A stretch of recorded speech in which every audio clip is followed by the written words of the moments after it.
Sure is true. That's sure. Oh. Holy shit, 2 Love Letters series songs in a row.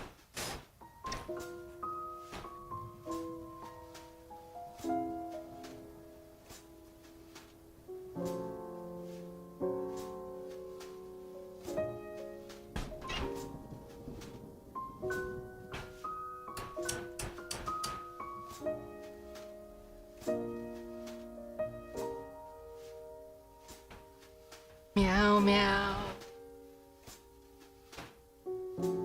Meow meow meow meow meow meow meow. Meow meow meow meow meow.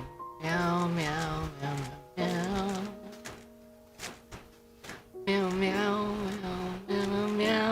Meow meow meow meow meow meow meow meow.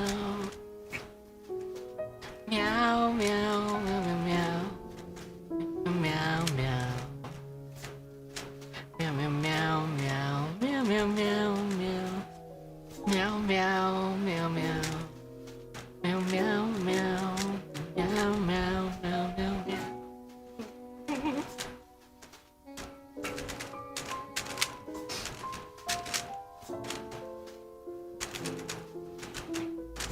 I just ate hot Cheetos, so it's a little bit hard to do anything. Always makes me so sniffly and sneezy. But here's the meower.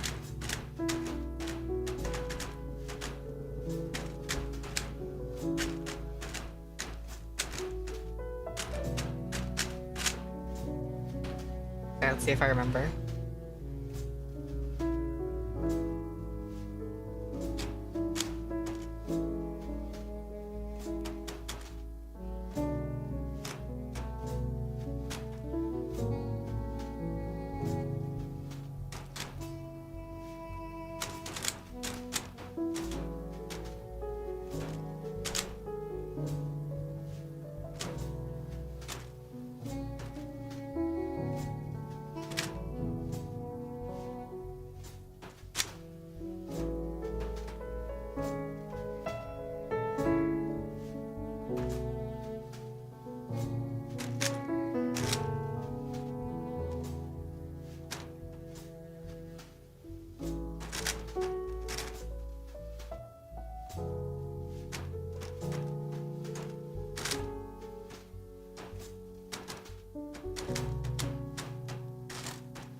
So lovely.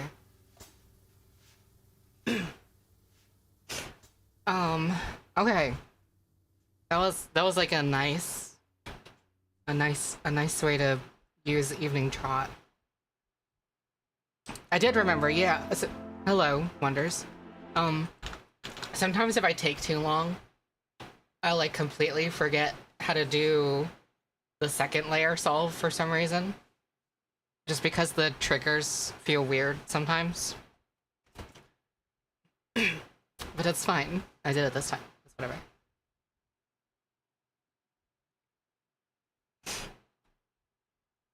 I released Batty. Where's Batty? Batty! Batty said, "Hello, Baba City." Batty! Batty! 5 little donuts jumping on the bed. Batty! Batty! 1 fell off and 328. 1 fell off and 328? Okay.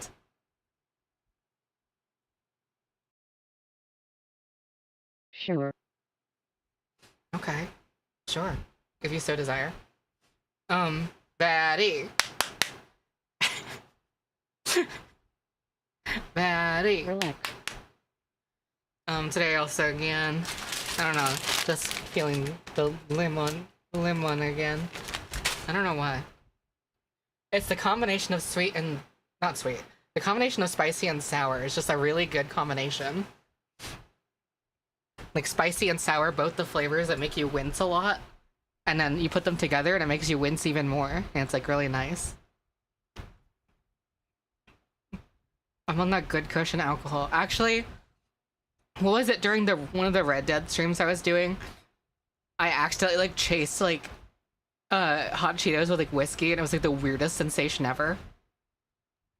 I'm gonna try it again. I'm gonna try this again with the lemon. Lemon? How the fuck do you pronounce it? Hold on.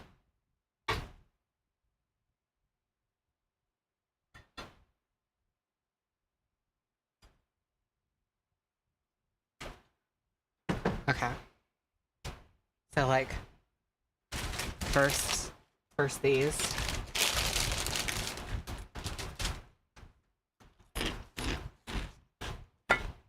And then try that right after.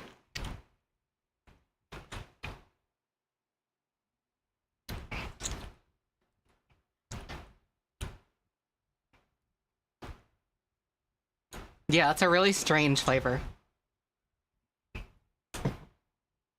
Very strange. It's interesting. It's like okay, you know what it's like? It's like it's like the whiskey turns it into like beef jerky flavor. It suddenly tastes like beef jerky. Like spicy-ish beef jerky.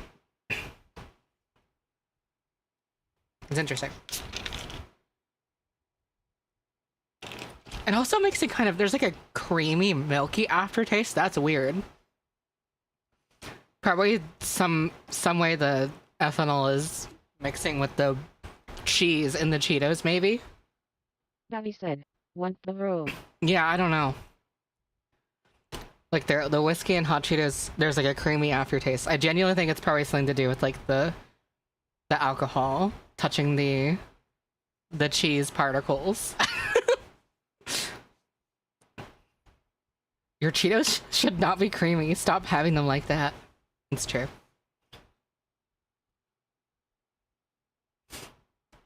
Ow, ow, ow. Ow, ow, ow. Wait, Batty, should I show I'm gonna show some of the creatures really quickly.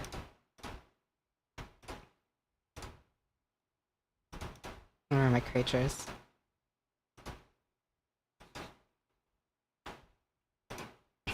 Oh. Some creatures for today.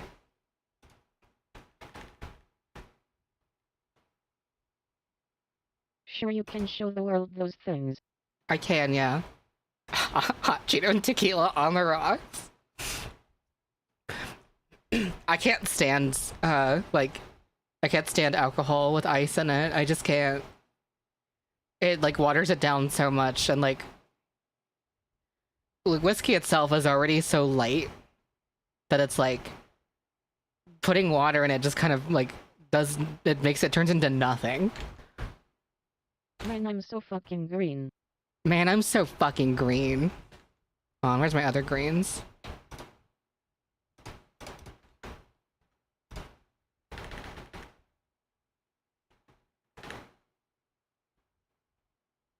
My green fucking world.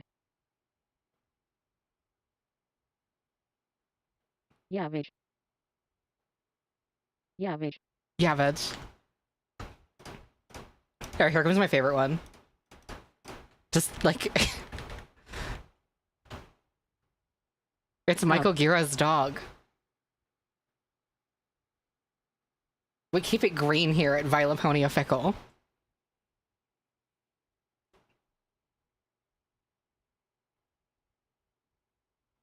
Was put in the was put out of the ground too early. It takes to be green. I am constantly in a state of torment. I am torn between I should draw and I should make music. Yeah, I feel that. Alright, last green one. Last green one. Last green one.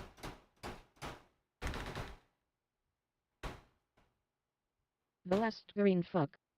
The last green fuck.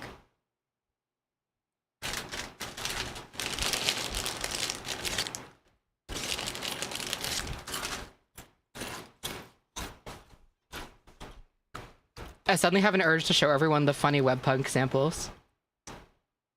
What are we thinking? Okay. Let's do it.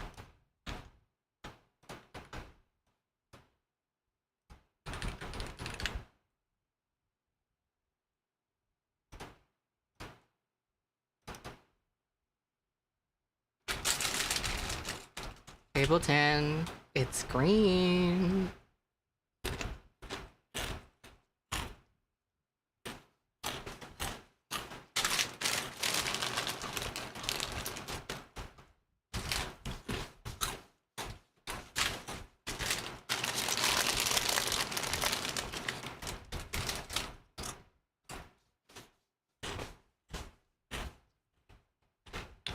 Green album when? Wait, hold on. Do I not have a green album? Holy shit, I don't have a green album, do I? I mean, maybe Super Pony World a little bit, but that one's like greenish. It transposes into purple. There isn't really a green album. How about just single covers? Oh wait, you know what? No, never mind. I mean, kind of the baddie ones here, but still not as green as could be. Fuck, Mary Carol, sure.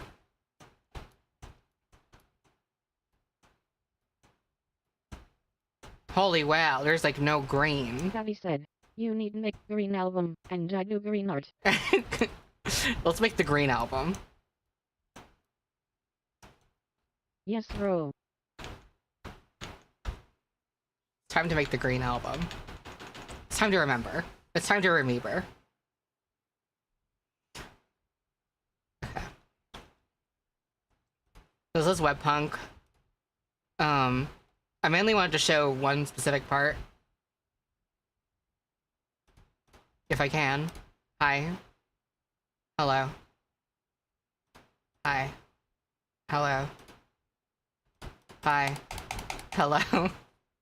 Let me in.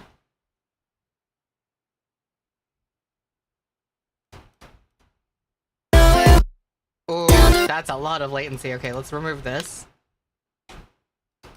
And then let's remove this. And then we should have better latency now. Now the revolution's in the magic of friends.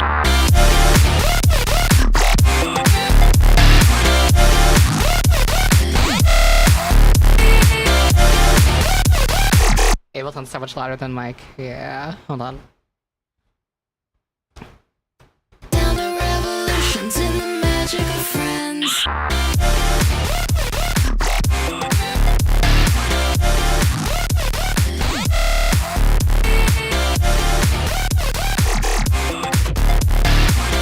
So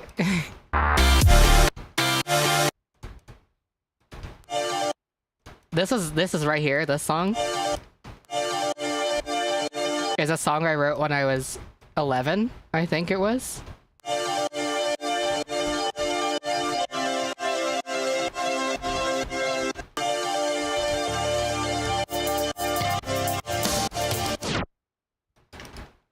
Oh, come on now. It's gonna do this, hold on.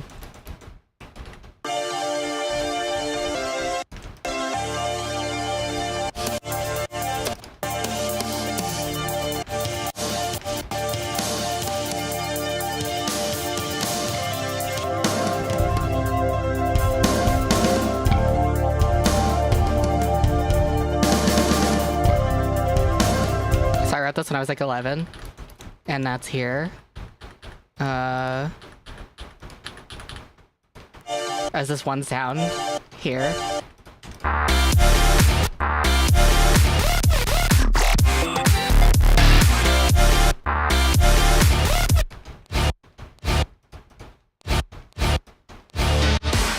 That's the heretic.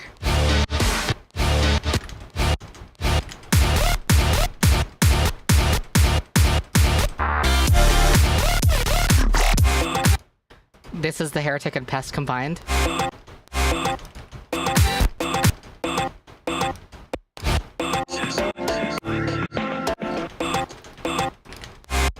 This is pest.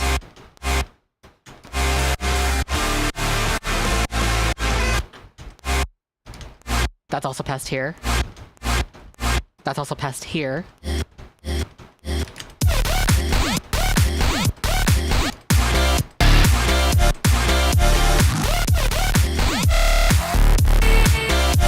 And that one should be... where the fuck is sludge? There's the sludge.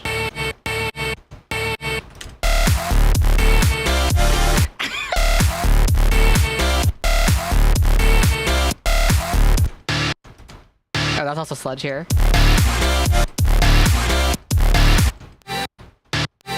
What is this? Oh, Sunny Moore's Lust Bug.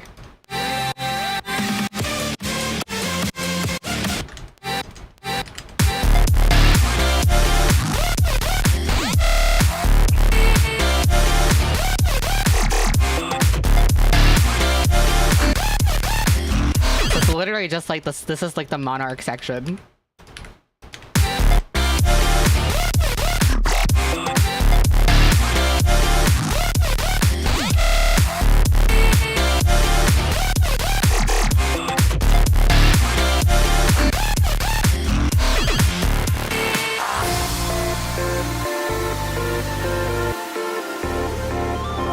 And also this here.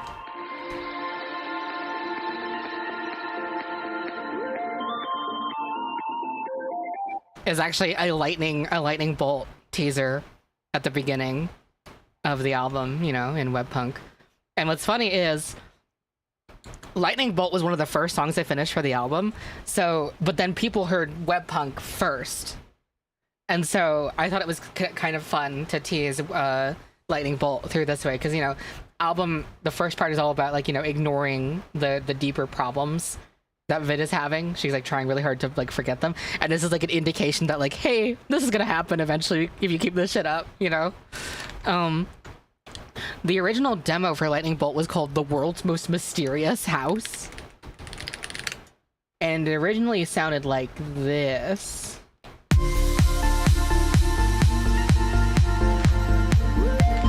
Oops.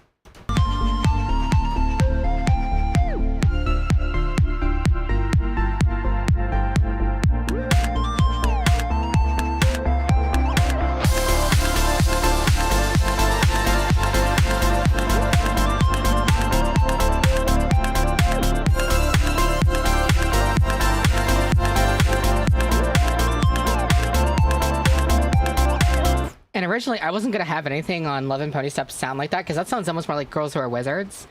And I found a way to make it make sense in the middle of Lightning Bolt. Like, I thought that progression was too good to, like, waste or anything. There was another demo near it. It was I think it was the Cadence one. Wait, what the fuck was Skrunkle Trap? Oh, I think I made this on stream.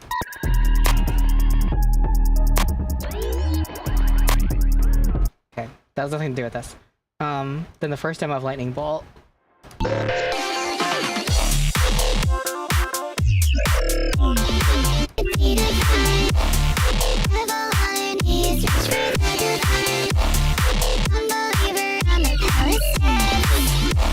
The original idea for Lightning Bolt didn't really change very much.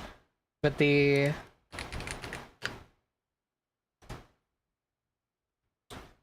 demo really close to it was... Oh, wait, no, not... It was this. There was a demo right next to Lightning Bolt's original demo, which was this.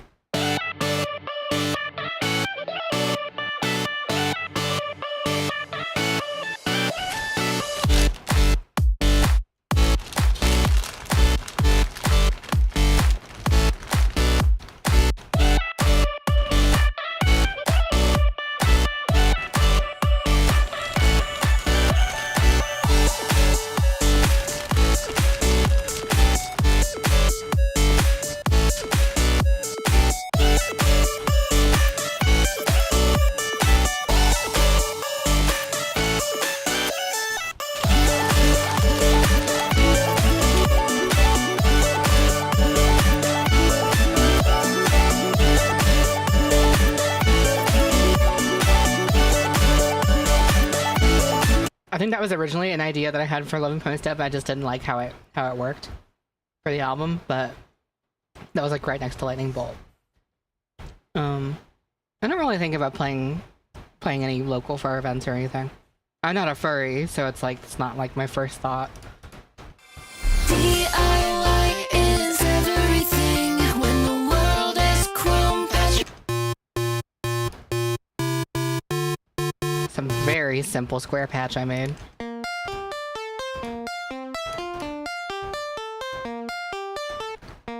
I like this one because it shifts around a lot.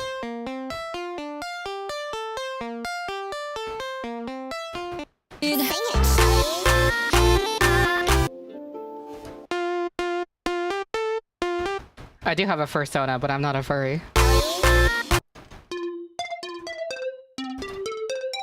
Yes, I think this is a preset from Silent that I liked to use because I think Scratton used it in a song once. So I really like this preset.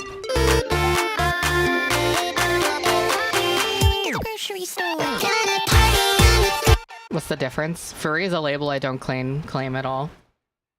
I'm just like me. I don't really participate in the furry community or want to be a furry. Same thing with the brony community. I think I've talked about this before. I'm like selectively contrarian. The truth is I'm not a brony or a furry, even if like my interests and my art intersects with those things. However, I will call myself a brony or a furry if it pisses someone off, you know? If it like upsets someone who definitely deserves to be upset. So that's where I will say that. But the truth is that I'm not either of these things.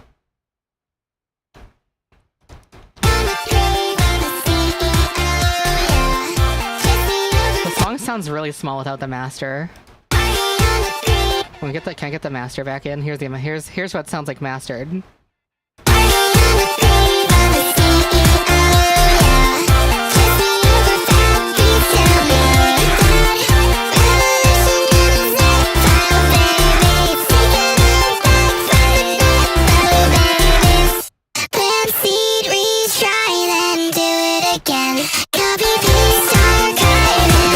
I don't know if anyone's ever gonna catch this normally, but Shelly's singing in the background here.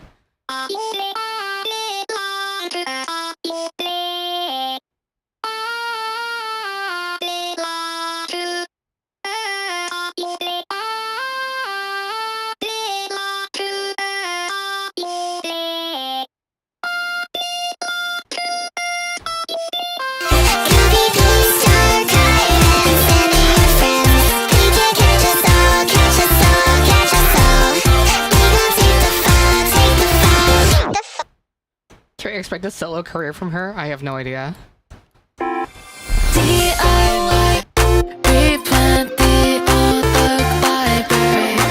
of the things for the song are pretty simple. Like this is like a preset that Nero used in Welcome Reality.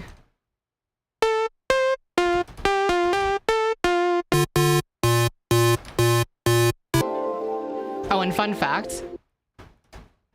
This folder, anything labeled DF and then a number, is something that I originally made for Dragonfly.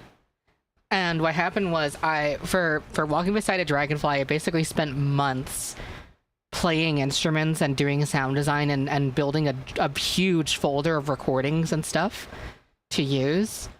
What is your mastering chain? Add so much latency? Actually, it's mostly just the RXD click on the vocals. Which is adding 665 milliseconds of latency. I was too lazy to remove it, so... Anyway, anything labeled DF and a number is for the Dragonfly sessions. And basically, I originally made that folder of stuff just for Dragonfly, and then I realized that, like, if I used a bunch of the sounds that I had created for Dragonfly and other parts of the album, it would help tie together everything leading up to Dragonfly. And so in different parts of the album, I sprinkle in recordings from that session, and here's one of them.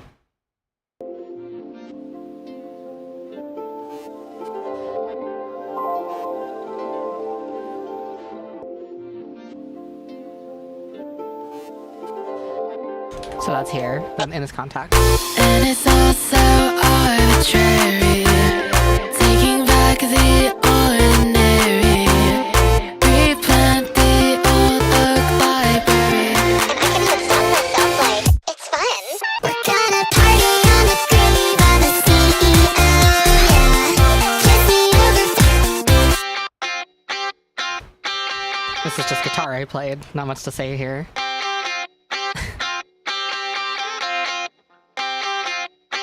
I really like the tone I got on this. What was I using here?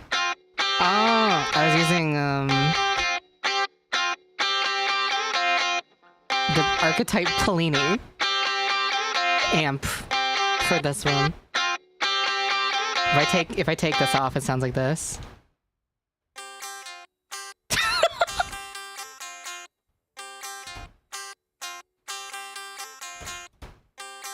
Oh, maybe if I take this off too.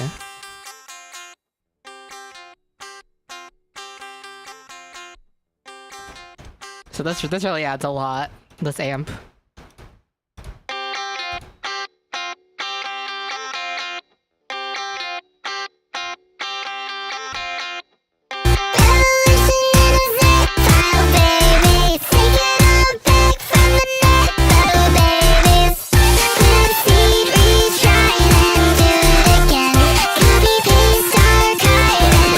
The amp, hold on.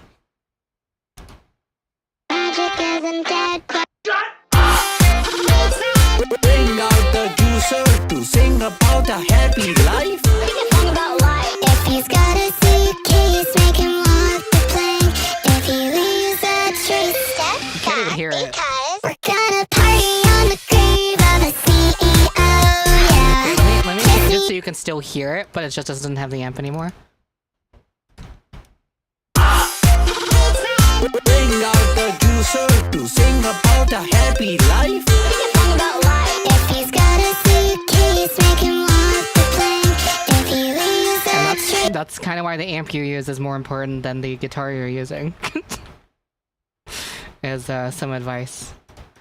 Because you could actually make, like, you know, the Squire $200 guitar sound really incredible. It's just a decent amp, that's all you need.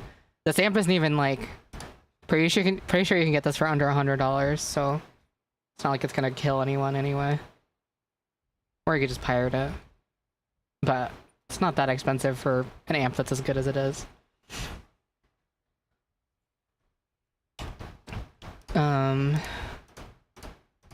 I mean, Neural DSP, they charge a pretty intense amount for the amps in total, especially because the amps sort of focus on specific sounds of like artists. But goddamn, I wish I had it during I was using just Guitar Rig for Monarch. If I had had these amps during Monarch, it's crazy. But the good news is that Promise Complex is going to have a lot more rock music again, so the amps will come in handy with that.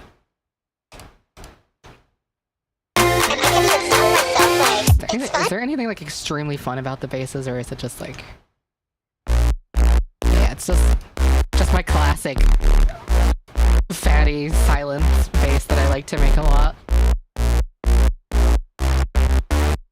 My bass technique is always just like with the silent, the fatty one, is you go, pretty intense 24 slope filter, drive key tracking all the way up and get a lot of the tone out of the resonance and at a distortion here.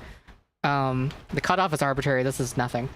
But first oscillator is just one sine wave, and then the second one is a four unison saw wave with pretty decent detuning. Retrigger just on the sine wave, just for phase consistency on the sine wave. The saw wave is going to be pretty messy anyway, so it doesn't really matter. But I do have that, and just throwing that into this insane curve, which is not necessary in an OTT. That's just one of my favorite bass sounds is just that.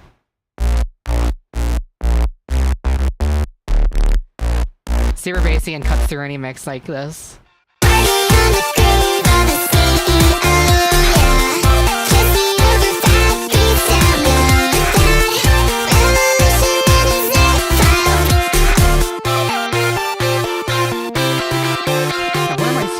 Where are my strings?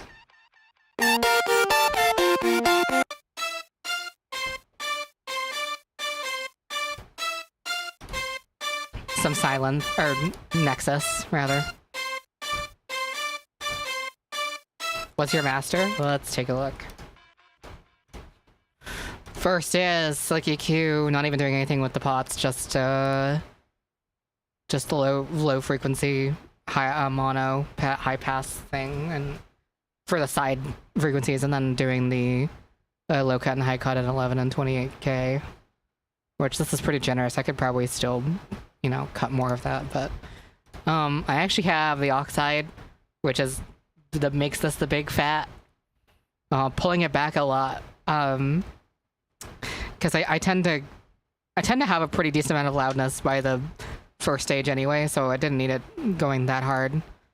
Pro MB, which you can see what it's doing here.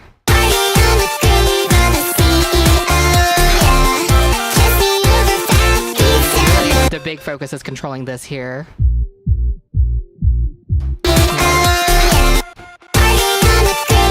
Settings is attack clamps down pretty fast. Pro MB is a multi-band compressor, so what this is doing is it's taking different parts of this frequency spectrum and compressing it based on the settings I have here. For the low end, specifically this frequency range, the main idea is I'm trying to control the bass flow with the kick drum, because the kick drum is pretty intense, and trying to make sure that they're just not going crazy at each other.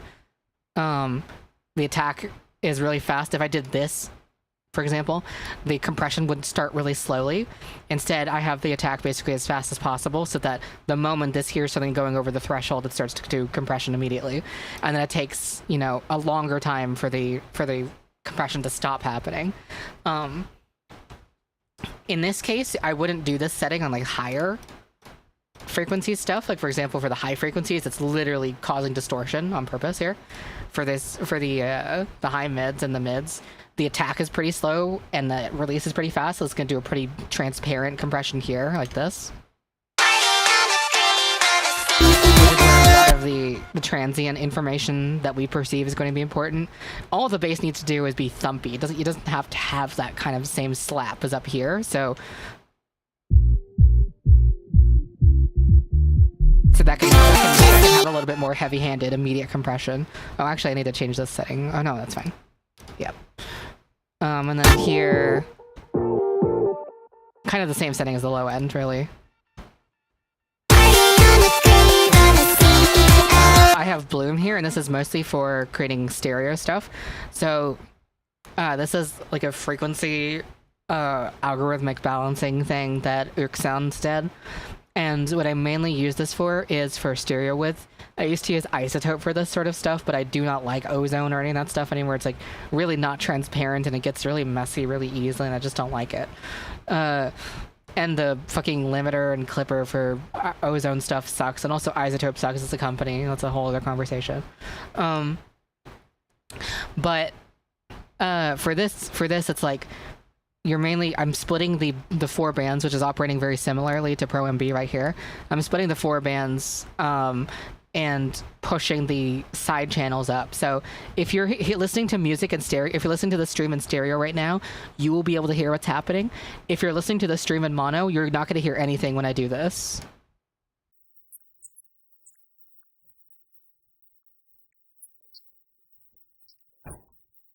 So if you're listening to mono, if you're listening to the stream in mono right now, you didn't hear that, what I just did. Everyone else, you heard that sound.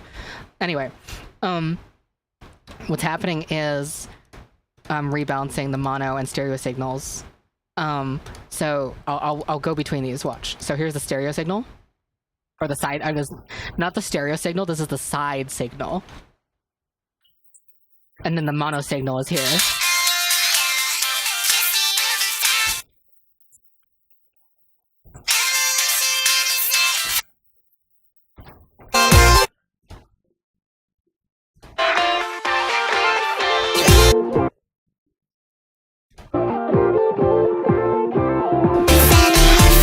So, long story short, you know, putting this in as simple terms as possible, what this is doing is making the whole mix sound wider, like much, much more spacious to your ears. If I turn this off, it falls apart in the width variety.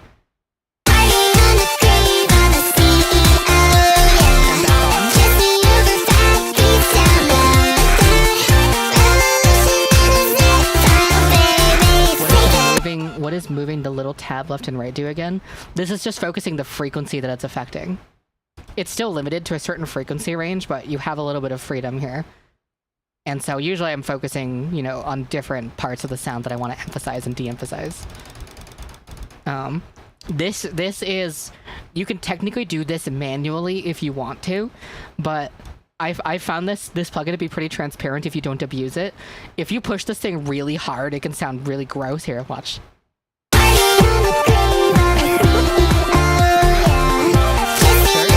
There's no need for that. So using bloom subtly can really bring out a song a little bit.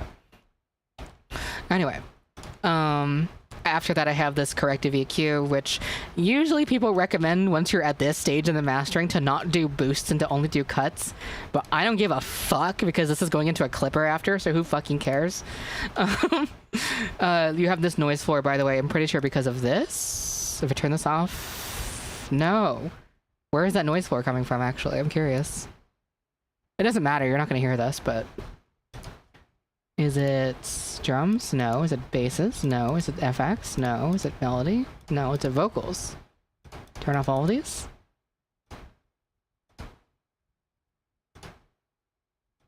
Oh. It's coming from the FX stem, maybe? And the melody stem. Okay, so something I have in vocals, melody, and FX are both contributing like a low-level noise to this. Again, you're not going to hear this. This is negative 100 decibels. It doesn't matter. But, you know.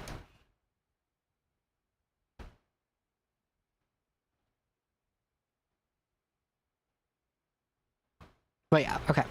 And then here I am going into K-clip, which is just taking the loudest parts of the song and just clipping it really hard. It's just a hard clipper. So that makes it louder. That helps it not peak and go crazy.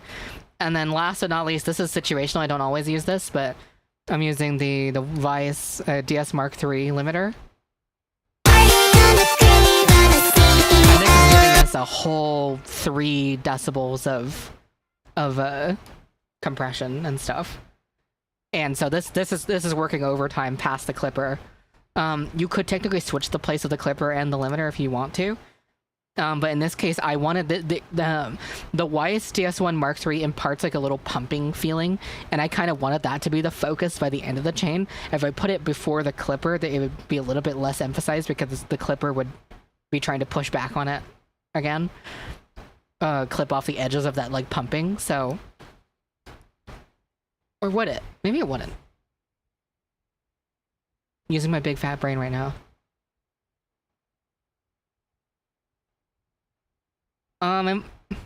Let's try it. Oh, yeah, I'm right. Okay, anyway, so, switching the place of the limiter and the clipper in this case just makes it sound more choppy and gross, and so this is the order that they needs to be in.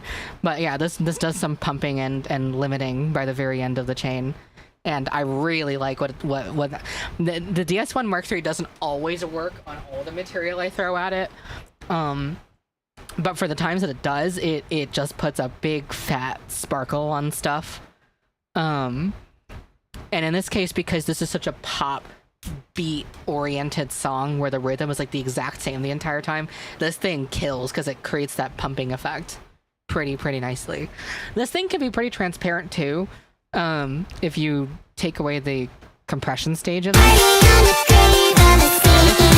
The compression stage either, so that's like cool.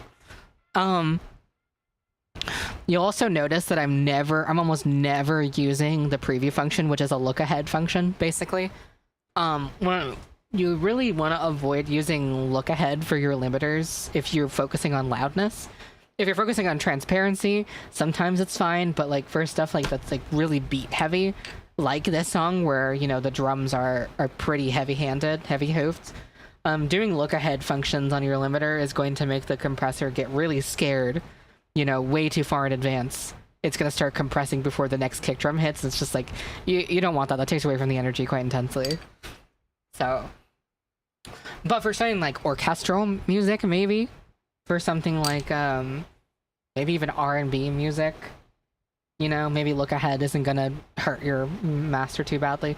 Because the reason why you would even want it in the first place is because it provides more overload protection at the limiting stage, but it can be at the expense of transient emphasis and like punchiness to stuff.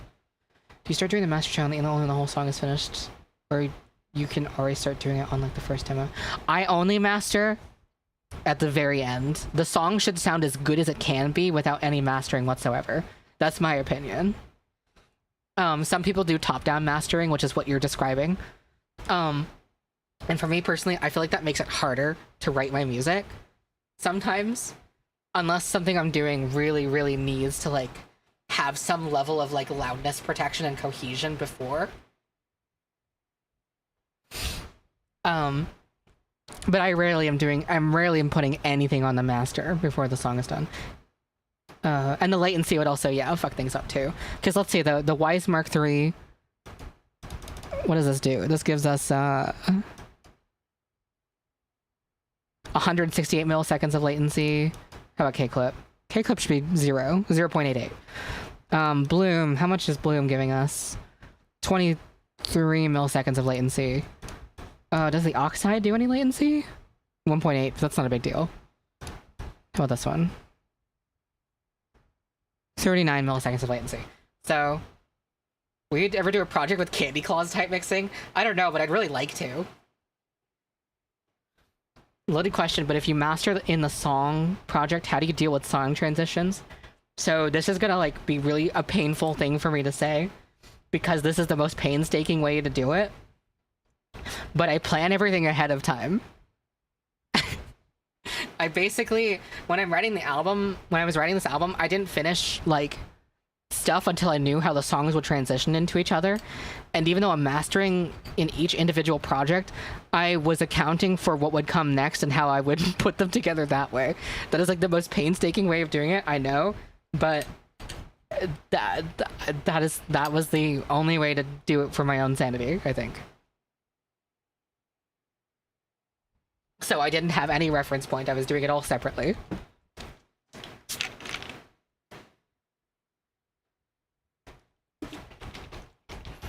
Of all your songs, which do you think would be the song if I wanted to break it down in FL and dissect it to understand, learn from your sound? My sound, it gets so different depending on what I'm doing, is the complicated thing. Maybe the most well-rounded thing.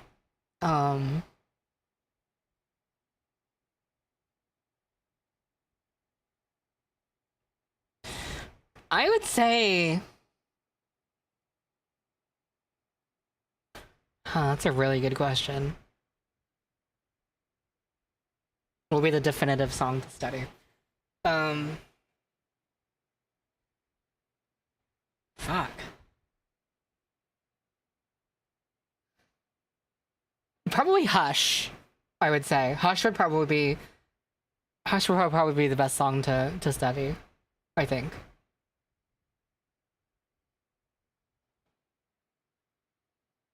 Hush goes through enough motions of stuff that I like to do that it would be really helpful, I think.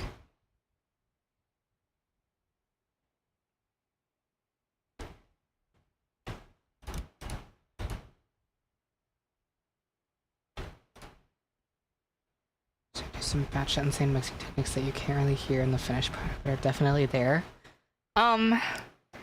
Yeah, but most of them didn't work out well. So, wouldn't be that exciting to talk about, I think. Usually those are the failures.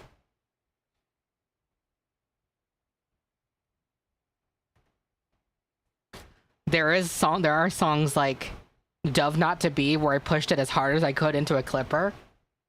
That song is loud as fuck. Hold on.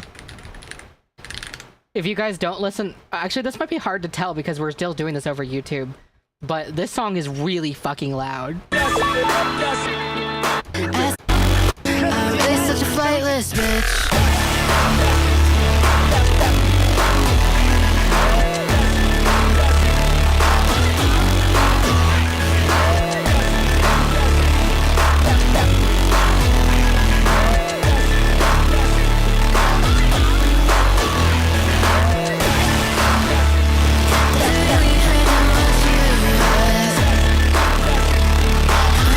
the thing. I'm gonna talk about loudness in a minute, but I'll answer the question. Was there ever a period where you mastered your songs in different project file? There isn't a period of time. It always depends on like the song. There are a few songs I've done in a separate project file doing the mastering, and the one that is the most evil one for me was Never Looking Back on Fairy Tales. I don't know why this song was so hard for me, because I think I'd be able to do it better now, but I spent like 10 hours straight trying to master it. And it wasn't because it was hard to, it was just because I didn't know what I was doing. I wasn't smart enough, to be honest. It was a skill issue.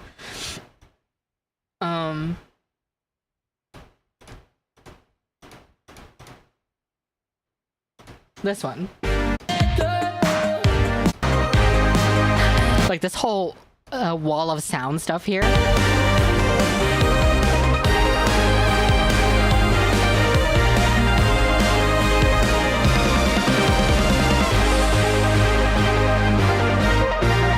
I did not know how to master that back then. Now I obviously know how to do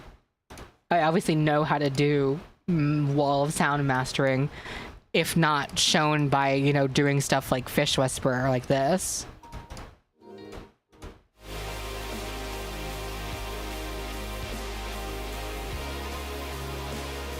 And also Creek Flow.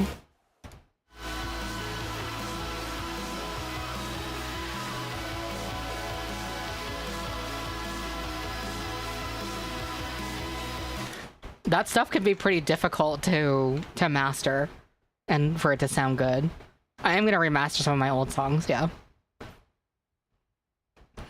But loudness. Loudness is something that the average listener does not think about whatsoever.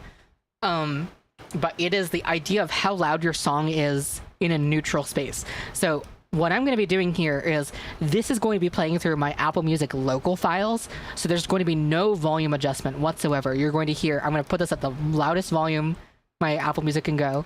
And we'll go through this a little bit, because loudness is such a big thing that people do not realize is a big thing. Spotify has changed a lot about that stuff. So for example, if I go to something like, oh, I don't know.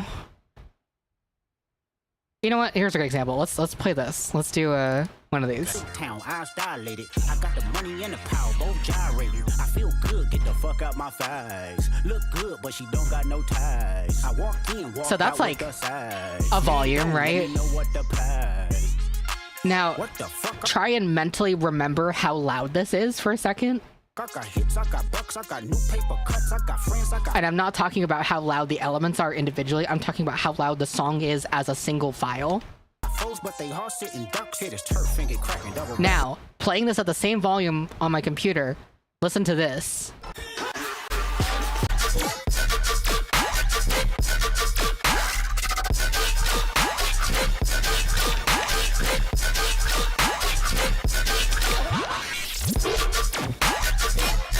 Now, I probably don't need to tell you that this is much louder.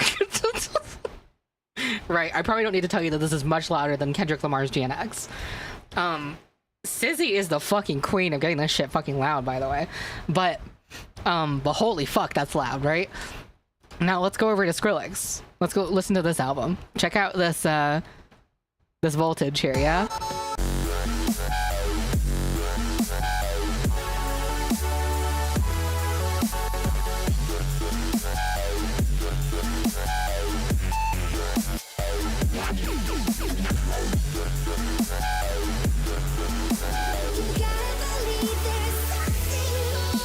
So that's cool, right? Now listen to this.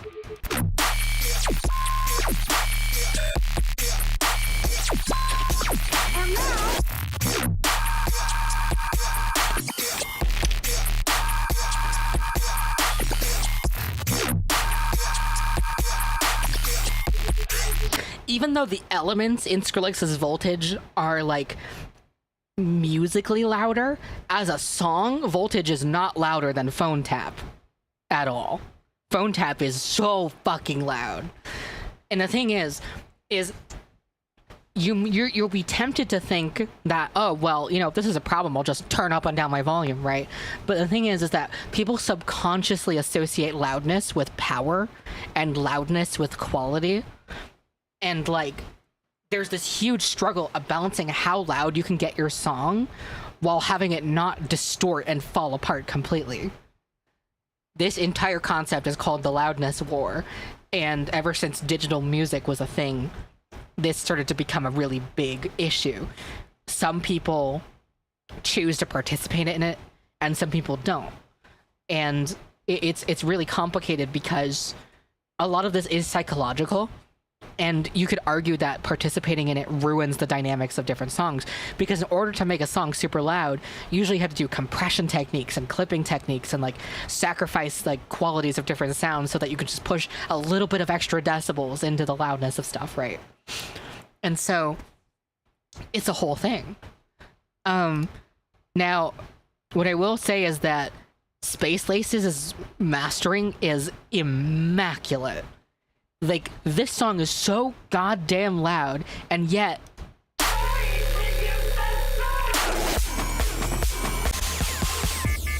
We are controlling transmission.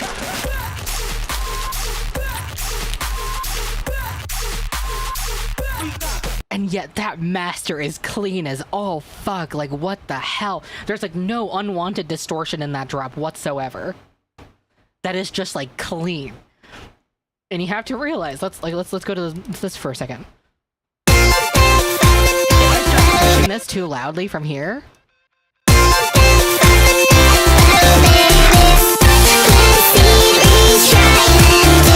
that is unpleasant distortion because it is uneven and it doesn't sound right because it's the clipper and the compressor fighting with each other, right? If I try to do it from the compression stage, watch this.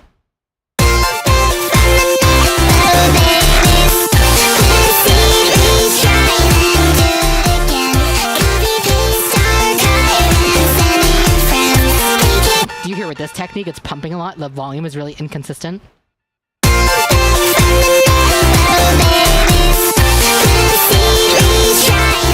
Now, obviously I'm overdoing it a little bit, but this is to show a point that, like, getting your song to be loud isn't as easy as just turning a thing up, right? You have to do a lot of, like, if I wanted to increase the volume of everything to the volume I was trying to push this to just now, I would have to go in here and be like, okay, let's go in and sacrifice the bass frequencies over here.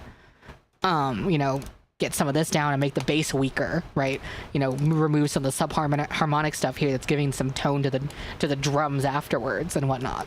You had to do a lot of sacrifices and do a lot of compression and stuff on things, and eventually something that could be dynamic and like really like open feeling turns into this squashed sausage of a song just to get it to be louder. And so again, I'm gonna play this again, knowing this stuff, hearing how goddamn clean this master is.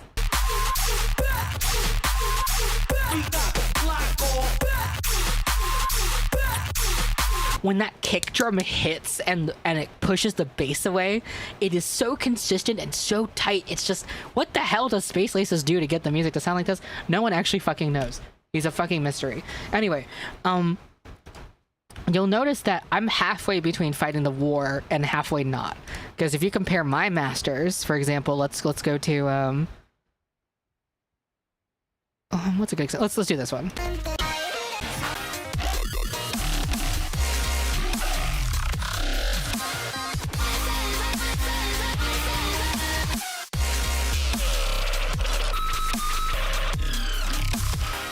And you compare that with, you know,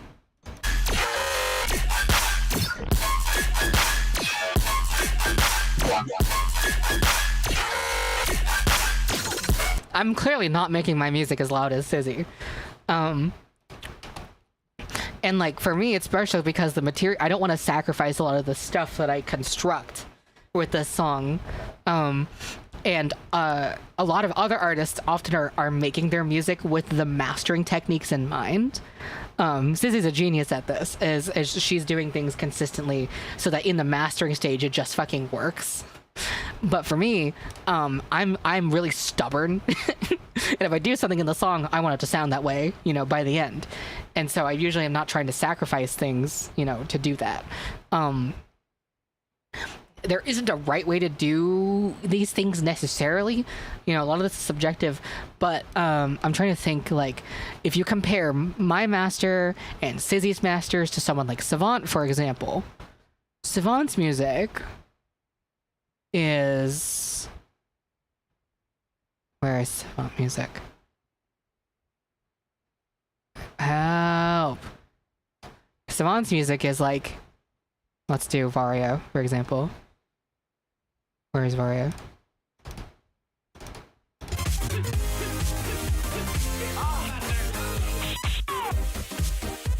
This song is mastered pretty quietly.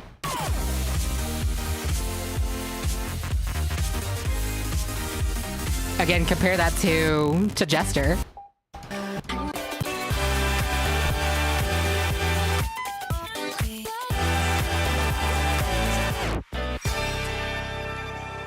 So, like, my drop for Jester is much louder than the drop for Splinter by Savant. And,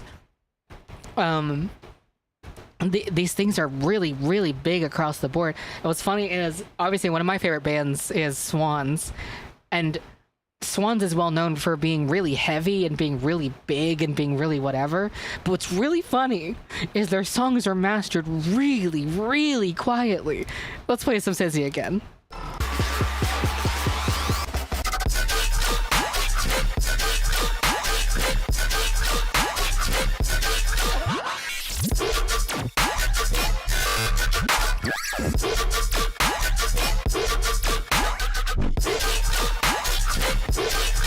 Okay, and now The Glowing Man, which is like a really loud song to me, and yet...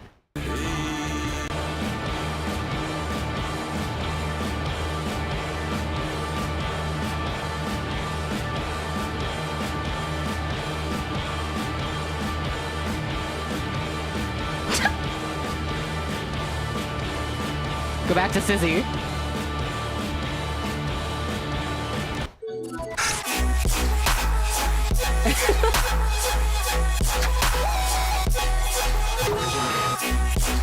Now, here's the thing. Loudness is also a little bit genre dependent as well. So obviously EDM is going to be mastered louder than Swans for obvious reasons. And yet Swans is still quieter than like a lot of the own competitors, not competitors, but like people in rock music essentially. Like, I'm pretty sure I was mastering louder than Swans for Monarch. So let me do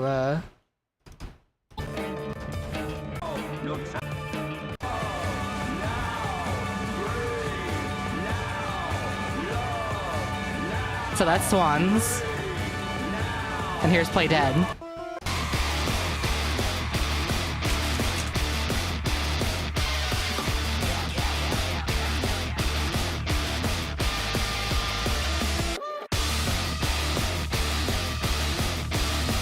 So it's like, even in similar genre spaces, you know, both being the format of rock music, Swans is still like quiet. Now, the thing is that the advantage to Swans is the way they master their music. I'm pretty sure Michael Gira does the mastering and the production and all that stuff. Is the dynamics. The quietest parts are as quiet as necessary, and the loudest parts are as loud as necessary. You know, that dynamic range and stuff. For some people, a lot of this just is not going to be a problem because, again, you just change the volume. But for a lot of other people, they're going to psychologically perceive weakness and strength in music engineering through the way something is mastered loudly. Which is interesting and sometimes unfortunate, and it causes people, including me a little bit, to, you know, try and push things pretty intensely in the master. So, about loves. At the end of my mastering chain here is True Level by Sonable. And don't worry about +3 True Peak. I'm using this to monitor my loudness of the songs. And the way it works is, for streaming services like Spotify and Apple Music are going to change the overall volume loudness of your songs depending on how loud they are. And the reason why they do this is to even the experience across all things. Songs that are too quiet get lifted up, songs that are too loud get changed down, so that when you're listening to playlists specifically on Spotify, that the volume doesn't jump all over the place. I don't know precisely how much I do or don't agree with this practice, but it is the industry standard. They do this in Spotify, they do this in Apple Music, they do this in YouTube and everything. And so there is a measurement called LUFS, LUFS, which stands for loudness units full scale. And how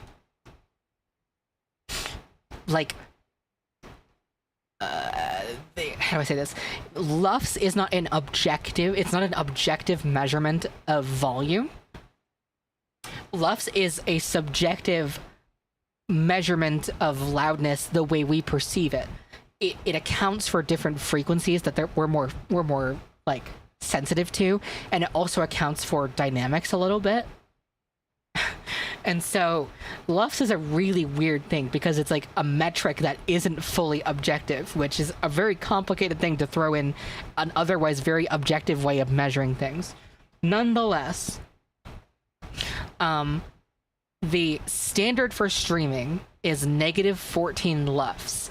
If you reach -14 LUFS, then your song doesn't have to be turned up. And what most streaming services tell you is that it is much better for your song to get turned down than to get turned up. So as long as you're above -14 LUFS, then they say that you're good. But in my experience, when I listen to music that was mastered, to achieve just a minimum of -14 LUFS, I just find myself turning the volume a lot, And then I'm like psychologically perceiving the strength of that, in tandem. Hello, moonlight glow. Moonlight glow. Ravi said, Bean Bellow. Moonlight glow, glow, glow, glow. Moonlight glow. Moonlight glow. Moonlight glow. Right? Okay, she left. That's so sad. I was singing her lullaby. You scared her. And I'm like really nice. That's her lullaby song. Okay, whatever. So -14 LUFS, blah blah blah blah blah blah. What I try and achieve is around -8. I try to go -8 LUFS is the thing I do. There are a couple songs on Love and Pony Step where we reach like -5 LUFS, which is really loud. It's like really loud. I'm pretty sure the songs that reach -5 LUFS are Live, Laugh, Love, because I don't exactly know how I got the song to be as fucking loud as it is, but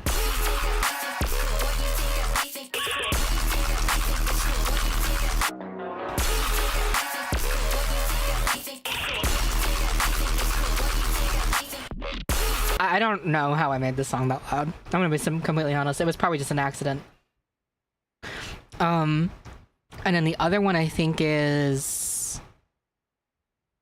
Damn, what was the other one? I think it was Wonka X Hal.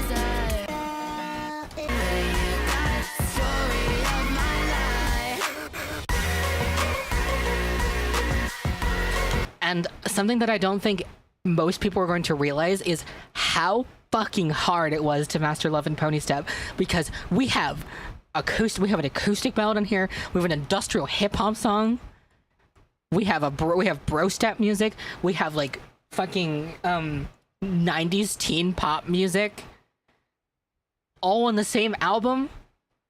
I don't know if people realize how hard it was to get all these songs to have relatively the same amount of loudness, given everything I've just shown and talked about.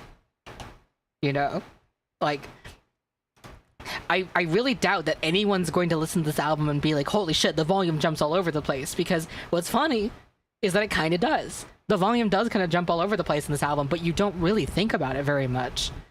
And that was because I put so much focus on the transitions, and I put so much focus on like easing you into different parts of it so you wouldn't have to think about that so much.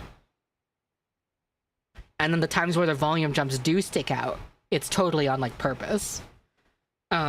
This was such a fucking hard album to master. I think I talked about this before, but I remastered Worst Rave Ever like 10 times. So much so that it became a joke in Pilfcord where everyone's just like, We need to intervene with Gwen because she's like remastering Worst Rave Ever like it's a drug. Jer has no master, at least for... I don't know if that's true, to be honest. Is Census... Not Census Designated. is Revenge Seekers on Bandcamp? Does anyone know?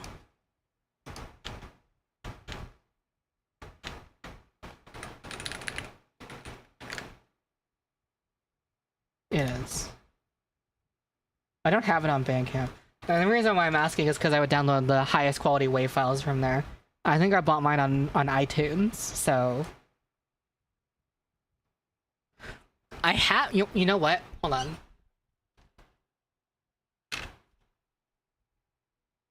I have this. So... Let me just pop this in the desk thing.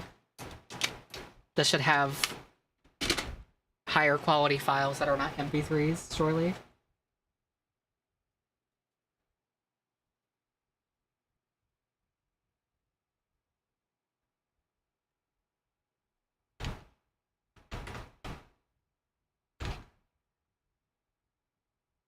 I miss Moonlight Glow.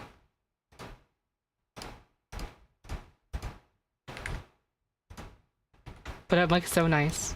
Daddy said, ow gow. Ow goug.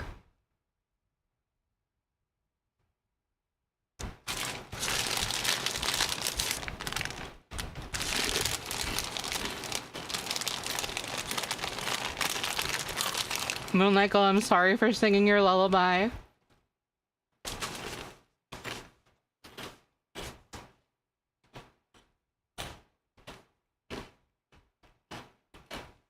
If you come back, I won't sing your lullaby again. I mean, in stream. This is so sad.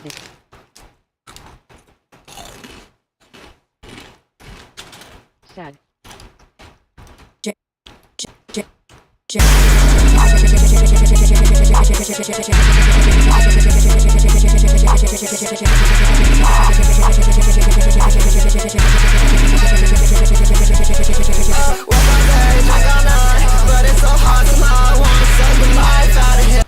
So clearly there is some form of mastering on this because you can see in the waveform it's clipping. Right here, all the samples are still in beneath the threshold. We might be able to emphasize how this looks if we take this like that. Yeah, that is clearly clipping. So there is some sort of master on JR. It's probably just a clipper. Also, these waveforms are really interesting. They're like out of phase on the left and right channels with each other. Hello, Moonlight Glow. I'm curious. I haven't listened to this in mono. I'm gonna see what happens if I sum this to mono really quickly. What happens to the bass if that happens?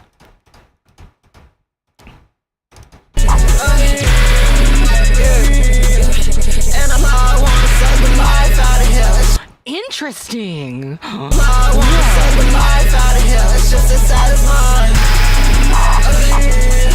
Holy shit. This song like almost completely falls apart in mono. I mean, I could tell it would because of how out of sync these waveforms are, but like, wow, it really I'm not complaining, by the way. I find this really interesting. What does clipping mean? English isn't my native language. Hold on. I think people also don't understand what clipping actually is. So let's talk about it. Assuming your source signal is a sine wave,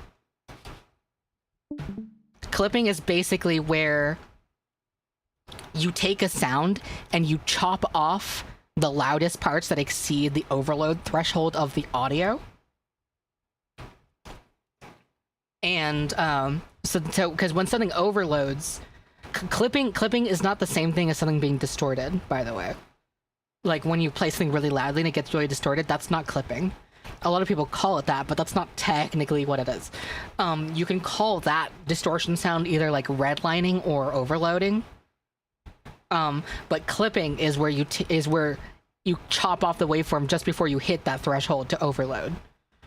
And clipping is in itself a kind of distortion because obviously it changes the waveform, and it can result in something that definitionally you recognize as distortion.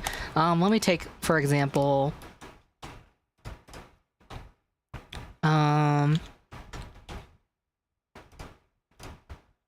let's take a quieter song because this will emphasize what's going on. So, walking beside a dragonfly here. Let's take this. Let's take this part right here. Now, if I push this into overload, you're going to see in the meters on the side here that it's going to turn red.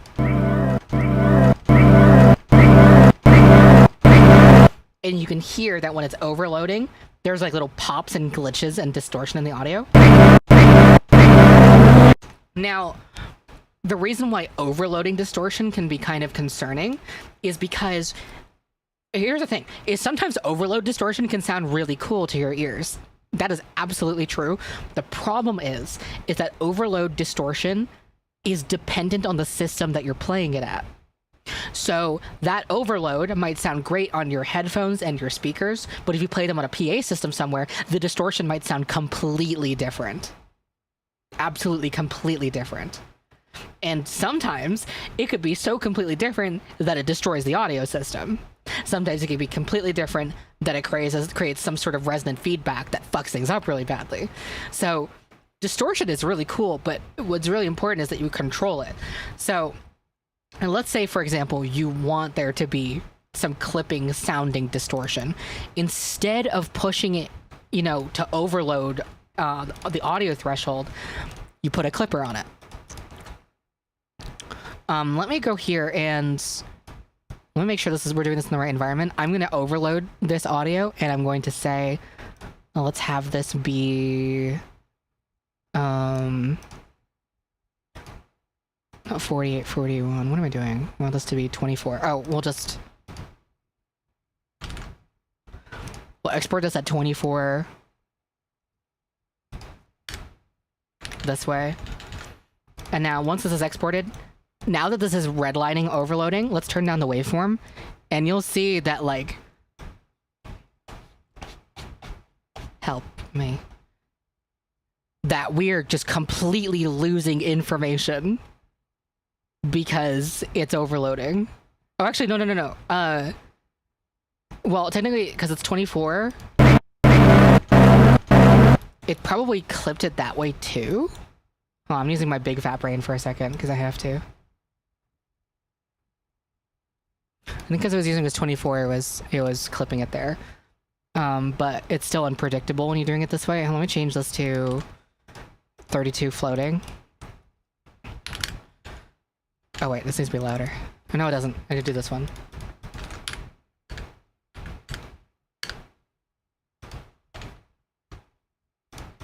So go here, and if we're exporting at a lossless floating point, then you're just going to lose information like this. These waveforms are going to get chopped off by whatever system is playing them. And so in order for this to be consistent, you use a clipper. So instead of pushing it out and to overload like that, let me add a clipper to get the same type of distortion.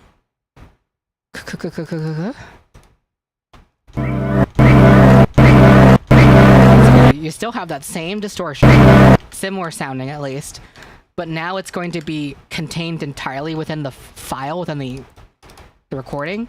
So if I change the volume of this, there's nothing that goes over. You can see that it just completely squares off the waveform like this, compared to just losing information in the overload. And if you do this in small amounts, you actually don't really hear the clipping very much, and that's how you can make something louder without having a lot of crazy dynamic issues and artifacting and whatnot. Obviously, if you use a clipper as intensely as I did, you're going to get distortion and stuff. But a clipper can be a really transparent way of doing stuff.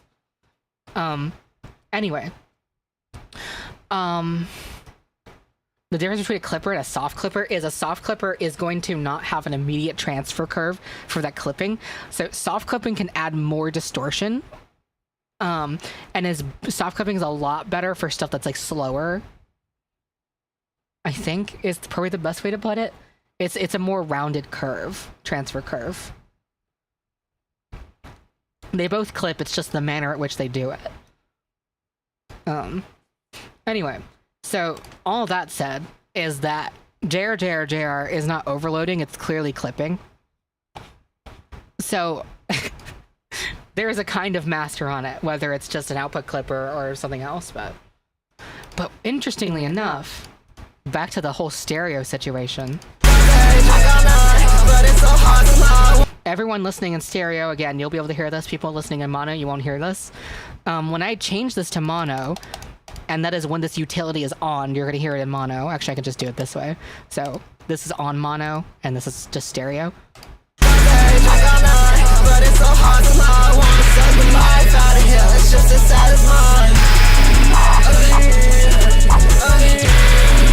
Let's just solo this. Can we solo the sides?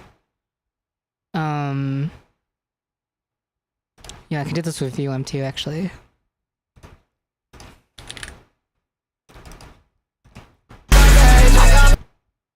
First of all, can we change this to RMS? And then this skin has to go. Okay, fine. Utility lets you solo sides, I thought. No, it sort of just does this, I think. Just makes the sides louder.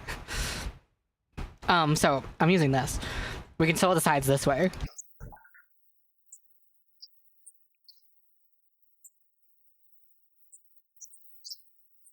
There is a lot going out. Right click balance.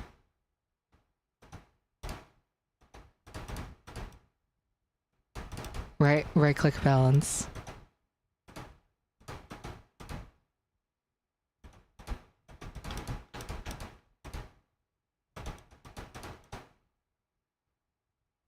I don't think it's working.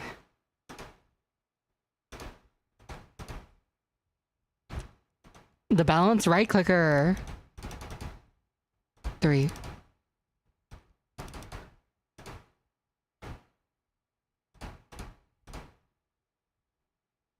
That might have been in an old version of utility. I'm not sure. Anyway, there is so much going in the sides. I'm trying to figure out how do I explain what side is versus mono.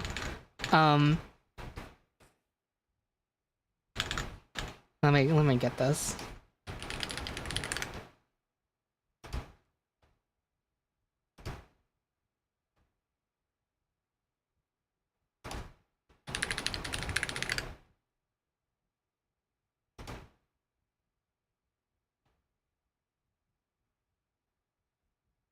God, the diagrams I think would make it so hard to understand for the average person. I'm just gonna draw my own diagram, guys. Now balance right click width. Oh my god! Holy shit, they killed me. What the fuck? I didn't know about this. Flashback to when you drew this before? Yeah, I did do this once, didn't I? But we have a whole new audience here now, so...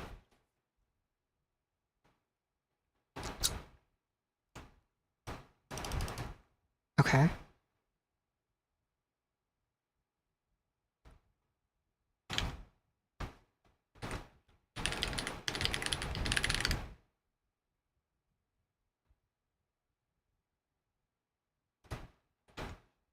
Come on. Okay, so I'm gonna try my best to make this make sense for everyone who doesn't understand what's going on. I'm sure everyone has heard the word stereo sound, and the average person, I think it's tempting to think of stereo. Oh, that's left and right, but not quite. So let's just say the circle here is the sound you're listening to. Okay, and you have a channel for the left side, or that's not big enough, channel for the left side,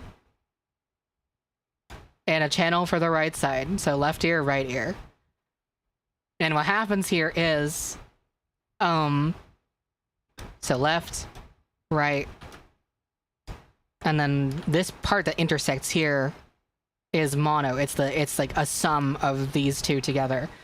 So mono is like right in the middle of everything. And the side frequencies are the difference between the left and the right channels. So it's like it's a mathematical difference between the absolute left side and the absolute right side, which is also happens to be the antithesis of the mono channel. So with that in mind, if you were listening to sound on a mono system, which is possible, a lot of PA systems are mono. Sometimes your phone or your computer can start working in mono. There's an option for it to turn it on. Sometimes other things hog your audio space, which can turn your main audio into mono and stuff. A lot of portable speakers are mono. So like, it's important for your song to sound good in mono. It should make sense in mono. Can you extract the side only by inverting one channel's waveform? You can extract a part of the side by inverting one channel's waveform. You can do it sort of, yes. Not fully. That you'd be flipping the phase of one channel, basically. But with this, a lot of complicated production techniques can sometimes make the side signal, or sometimes make the mids, the mono signal, kind of fall apart. The mid signal, mono signal. And I was noticing that, you know, looking at this waveform, that there's a very big incongruency between the left and right. You can see that they're slightly out of phase with each other. Well, not even slightly. This is very noticeably out of phase. I don't even think I need to explain that the left and right waveforms here are out of sync with each other for everyone. I think you can see that pretty plainly. And when that happens, your mono signal is going to fall apart quite a bit.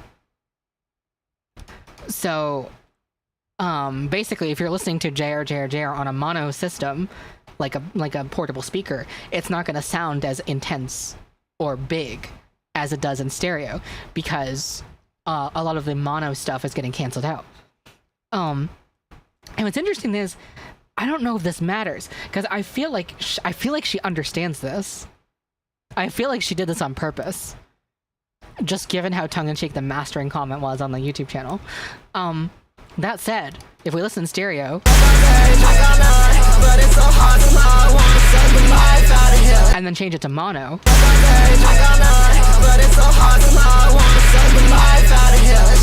half the instruments and a lot of that sub are just completely gone. I find that really interesting. We can listen to just the stuff that's getting removed in the mono signal by just listening to the side signal like this. If you're listening on a mono speaker, all this stuff you're hearing right now is going to get removed.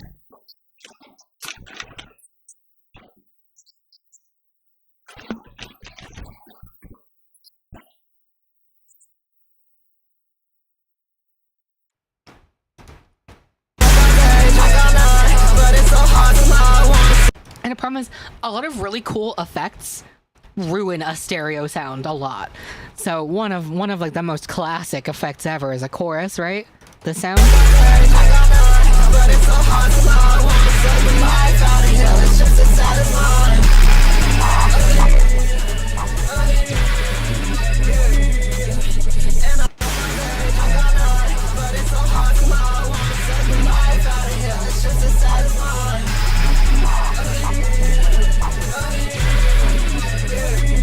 Well, I'm saying average person and just like average consumers. Like, you go to Walmart and talk to someone and they're not going to know what this stuff is.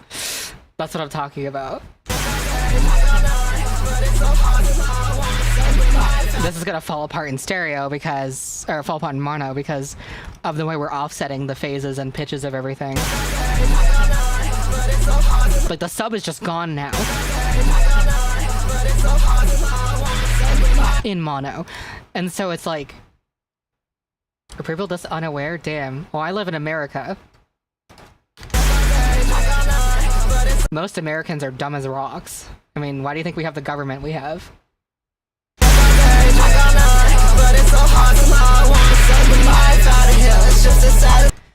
I find it really interesting. I find the width of this song very interesting because it does fall apart in mono, but I kind of just don't care. I think that's funny.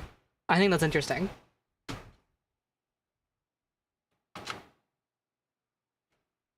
Anyway. All very fascinating. Oh, my stereo ball. Okay, let's mono compatibility is so 2010s. Yeah, I mean, there's less and less use cases where mono is necessary.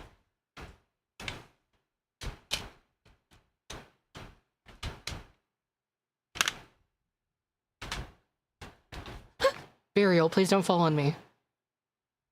Sorry, Mr. Burial was about to fall on me. I take him out to say hi. Hey everyone, I'm Burial. It's so dark in here.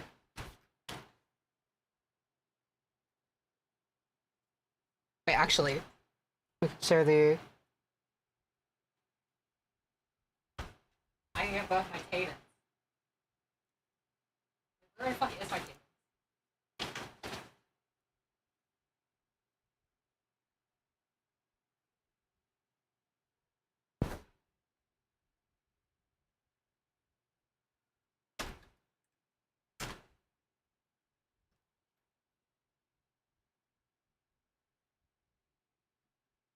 Davi said. Cadence I. Cadence I.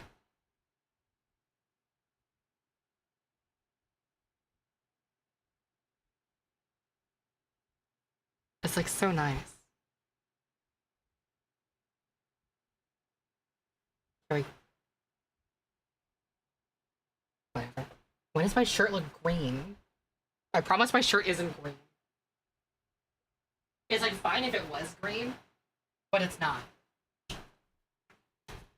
Just on camera it looks green for some reason.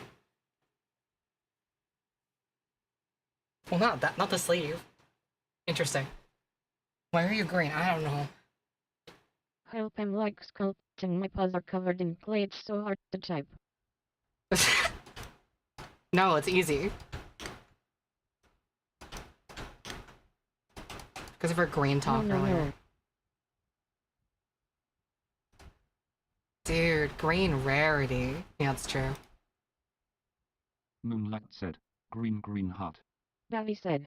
Yes. You're becoming the Green album. Green are really best. Green. Okay. Well, another hour and a half long conversation about music. I don't know how I get into these tangents so intensely. I just don't know when to stop talking.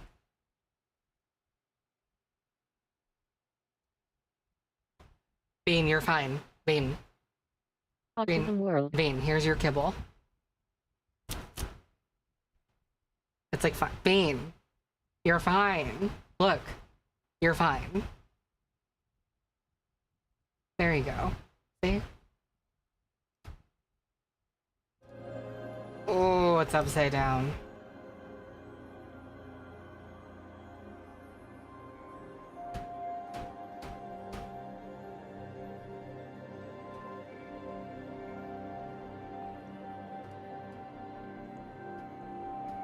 Skrillex? Wait, why is it just Skrillex? Wait. Skrillex. What the fuck? Why is it just Skrillex? How is it like just Skrillex? What? How did I do this? What? That was weird.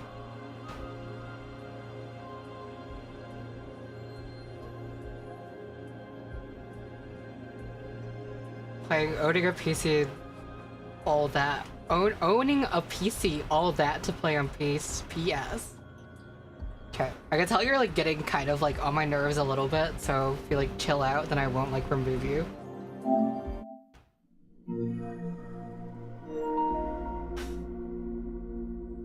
You have like a Reddit quality to the way you speak, so it's like...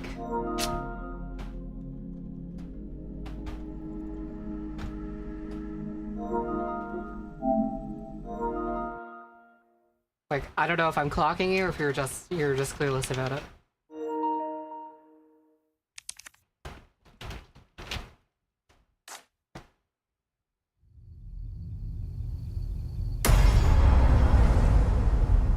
Not the super woke. Not super woke. I can't you know what? Anything's better than the fucking Star Wars season, so it's fine.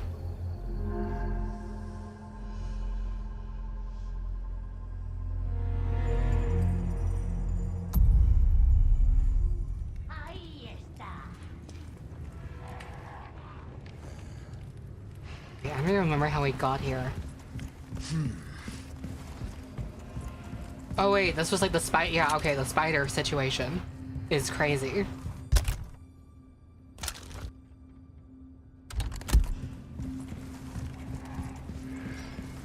Take a look. Something's bound to catch your eye. Catch my eye. What, is it falling out?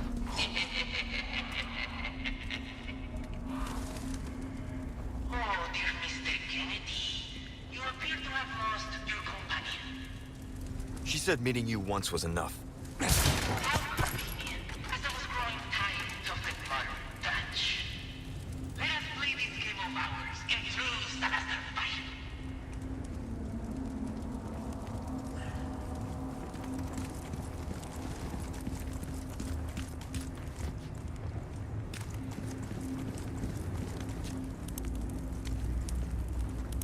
Bridge.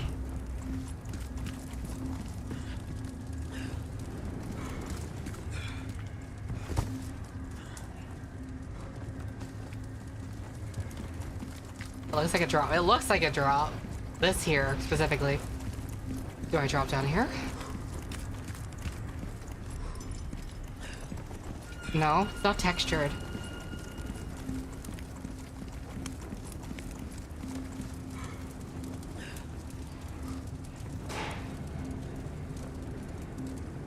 Oh wait, I'm silly. Pretty sure it's just this.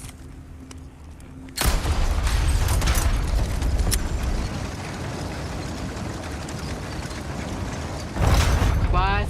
Oh, you were expecting me. Here.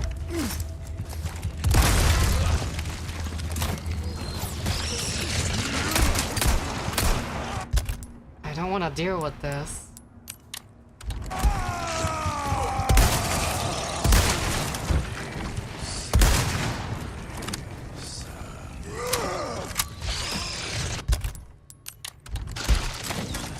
Nothing in that.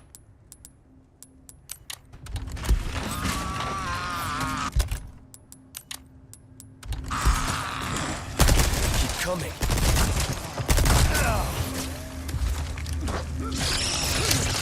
Oh, I see what this does.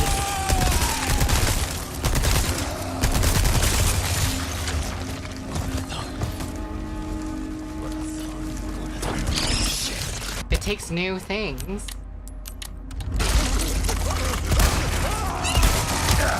Can you stop it?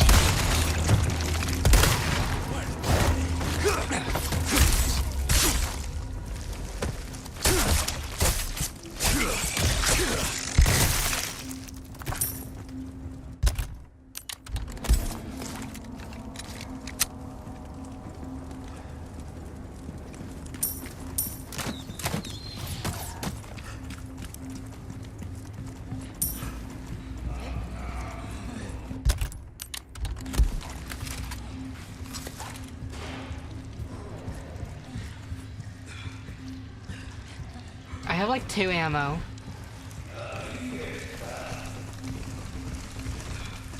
Hi.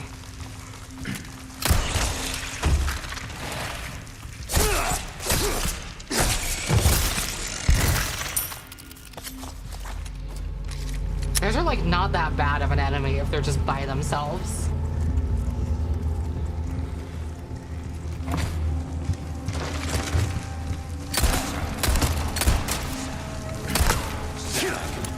But then they do this. And it's like really annoying.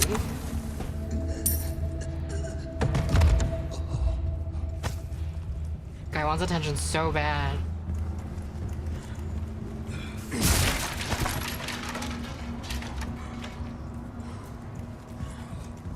I can never get myself to like pears. Apples are like superior.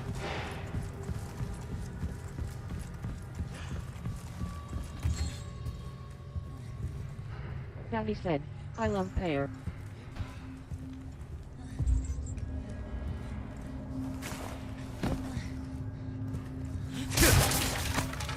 And the play. And we love to play. Apple.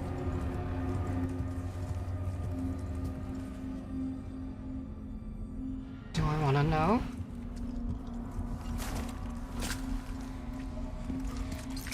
Ahí está.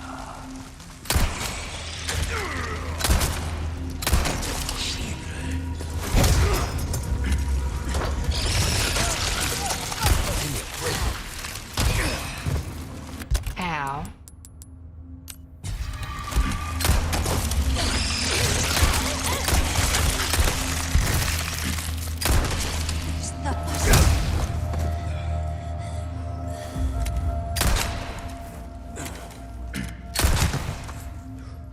Why get up?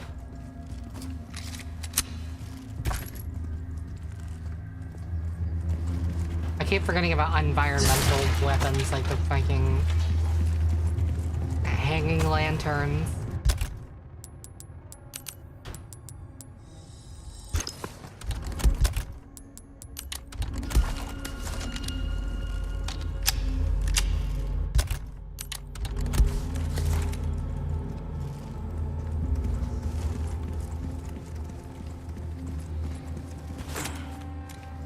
So like there is this switch.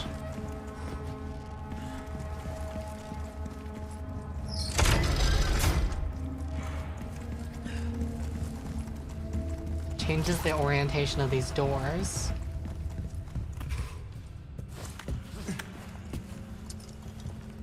Was that the where I don't remember.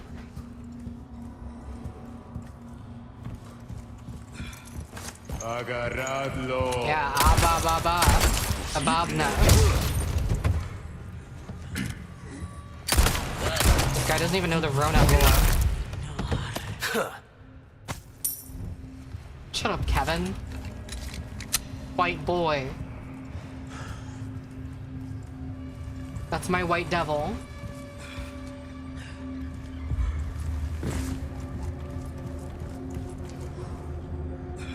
I'm gonna jump down there for fun.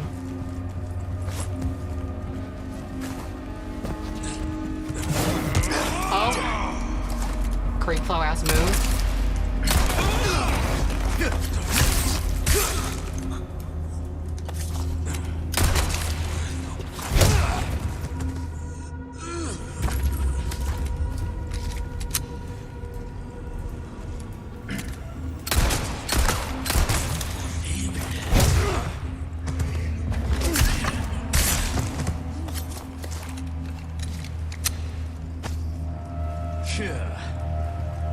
What are these sounds you make, white boy?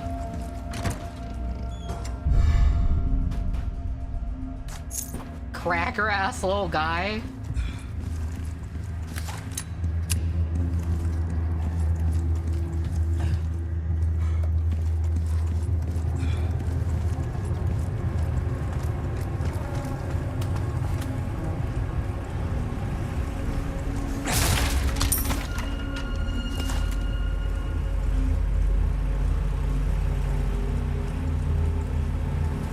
Wait, why are we talking about Star Wars? Daddy said, what? There's like a Star Wars subplot conversation happening right now. No. santo! Accent limit 5. That is it. Okay.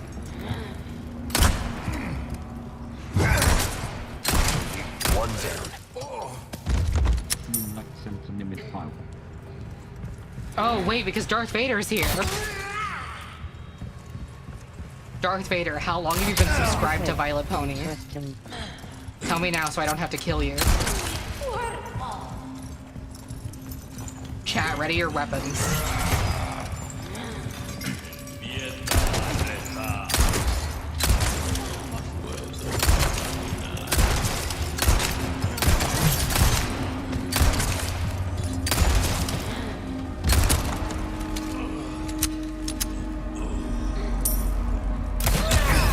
Ow. Why did that do like 0 damage to me?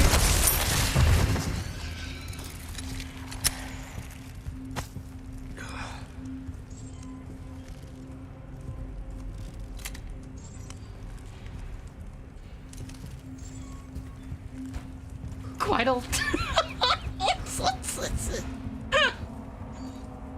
Quite a long time, like a month or 2 now. Okay. New favorite type of guy just dropped.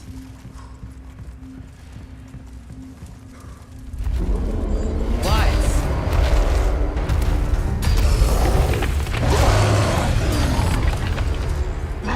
Another one. You guys are really starting to become a giant pain in my ass. More like face, right?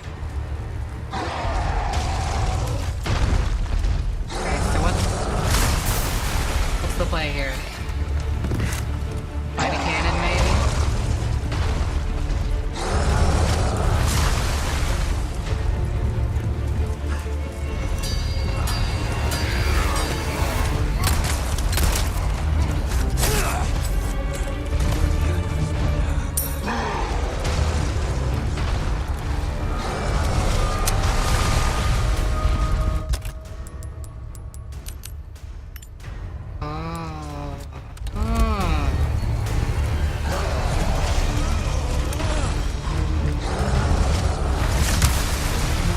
Like, ow?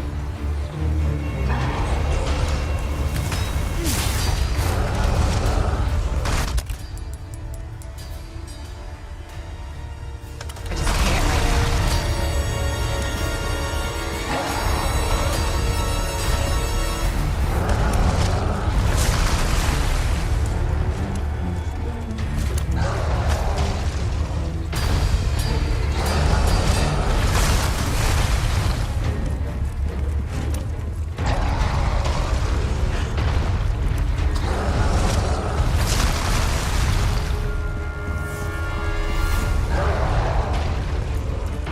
If this kills.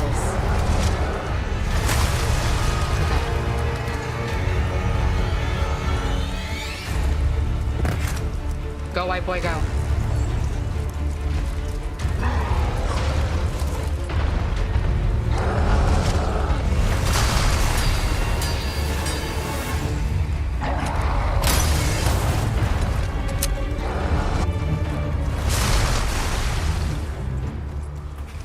Oh, I've been here. Wait, I'm confused. I think everything serves to confuse me. There's like a really big joy in that.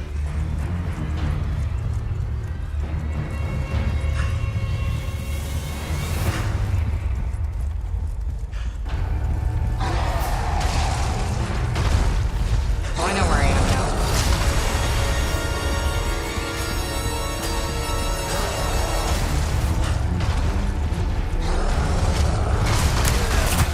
Okay. Shit! Sir Ugly's got me beat. Sir Ugly's got me beat. Sure thing. Gun right, welcome. I know. What can I interest you in?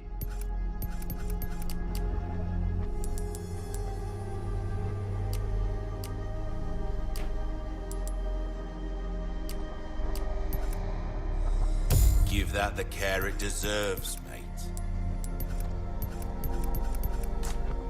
Come back anytime. You know, I'd like to. But Sir Ali's got me beat.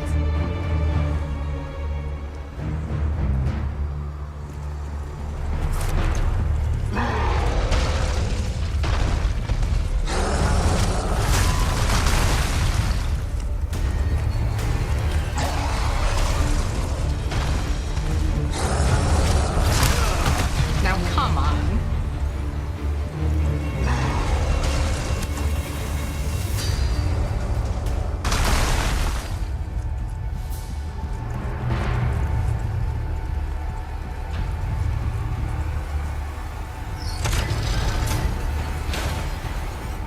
Shopkeeper's not really worried about anything. He was worried about one thing at one point.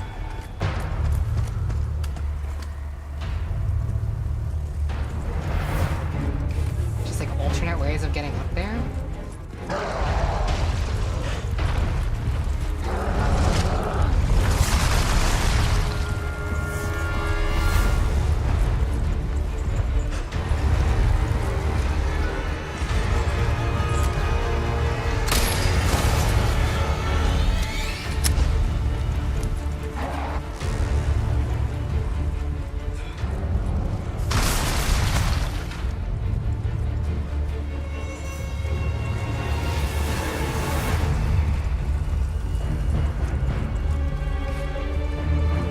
This really urgent music, but this is really just a backtracking thing.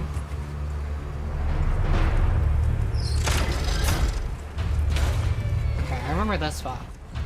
I was like, I'm gonna jump down here for fun.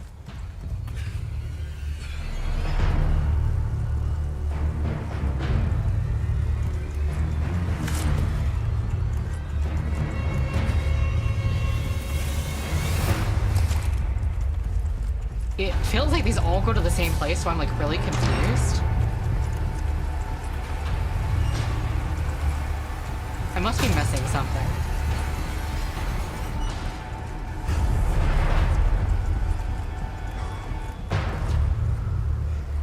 I need to get this open, Shirley. I am serious, and don't call me Shirley.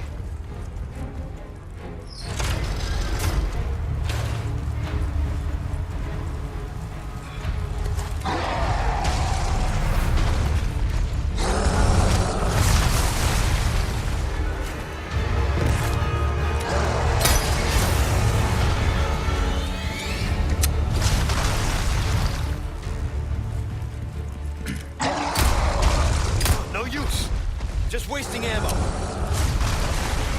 Thanks for letting me know, Leon.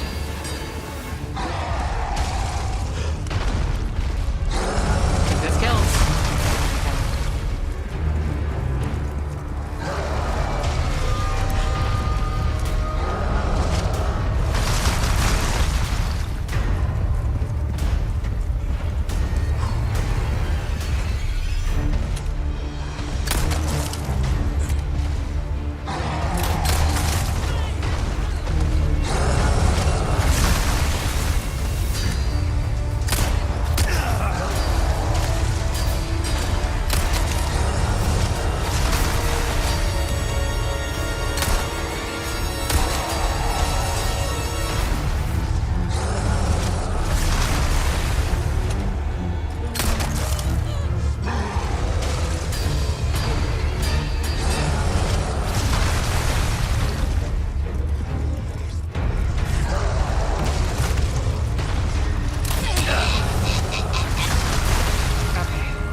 There's like a funniness aspect to it.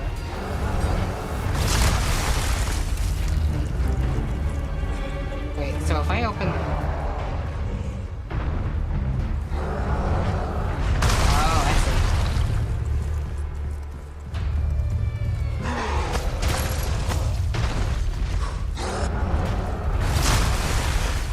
I think I understand the puzzle now. I've been doing it, just I didn't understand it.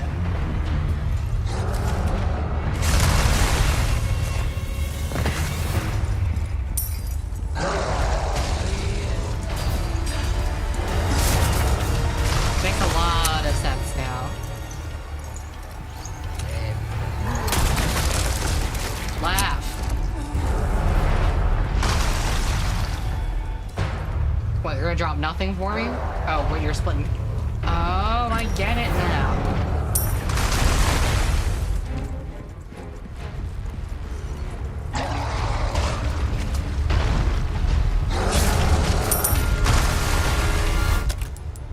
Finally, I can make salad.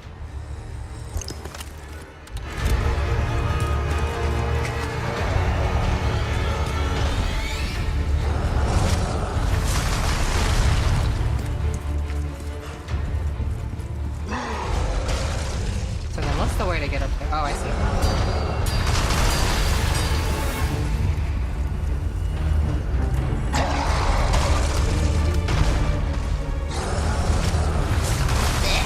Okay. Yes. Cannon. Hope it works.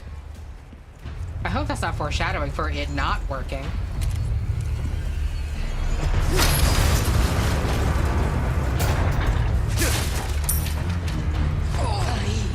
Hi. Oh, 4 shots missed in a row.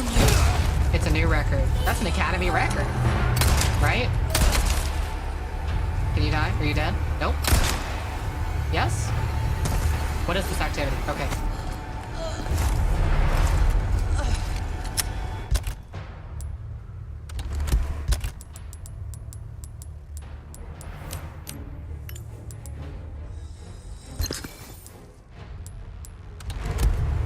The crawler. More from like Call of Duty?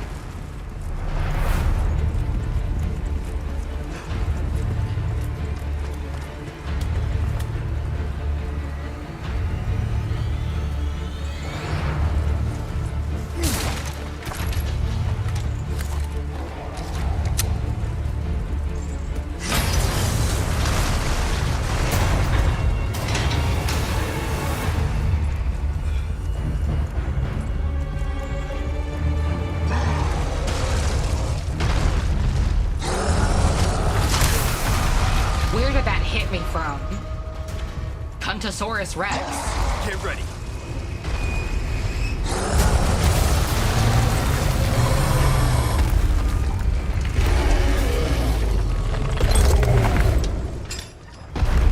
Adios, you son of a bitch.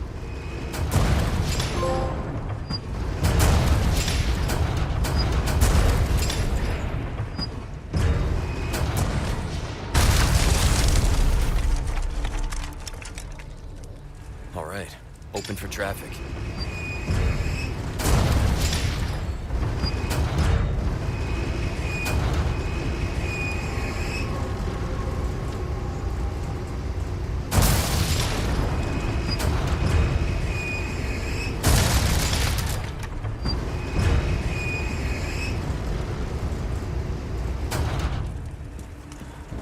Why does Leon say what he says?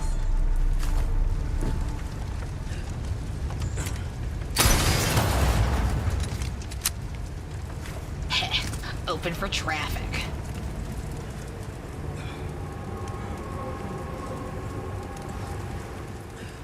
Whatever, man. He's white. Oh, he's like the white boy wonder of it all. Kind of like a cracker type character. I do not like the way Leon talks, yeah. I like it. He's like stupid, but it's like for my benefit that he's stupid. Oh.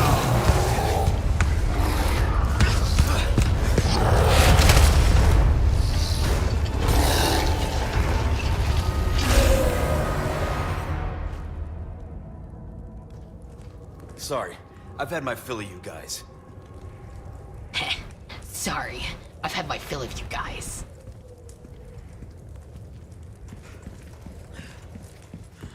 That scared me so bad. Well, I was just saying he's stupid. He fell through the floor. That's my moronic white boy. That's my white demon.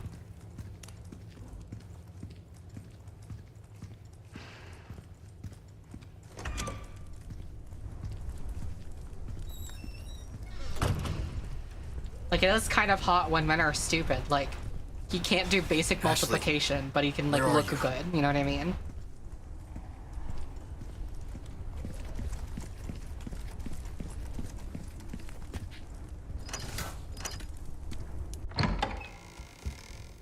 Knock, knock. Oh, look who came out of their cave to join us for family dinner.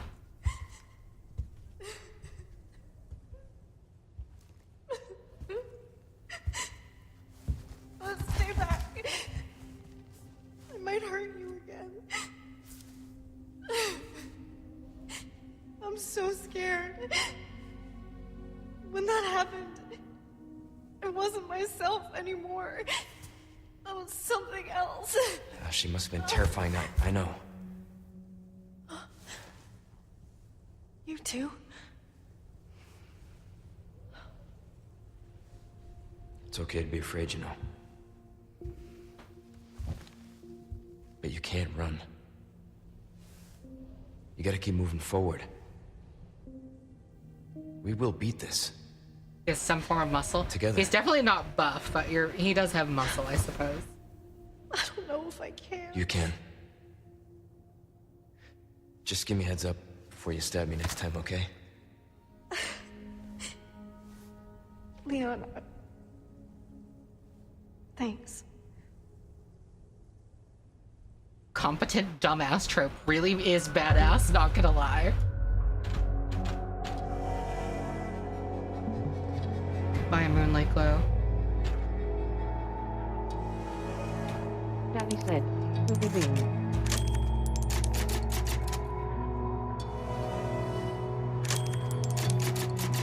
Alright, I just did that.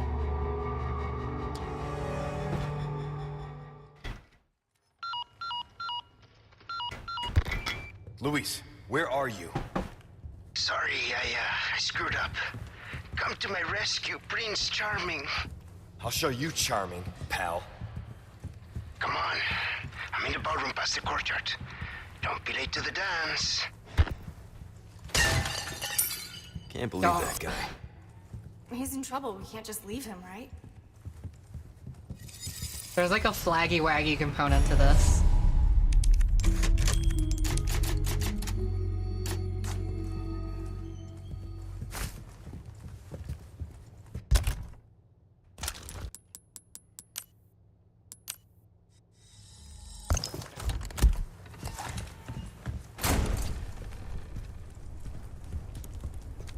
This is where we just came from. How far can we backtrack?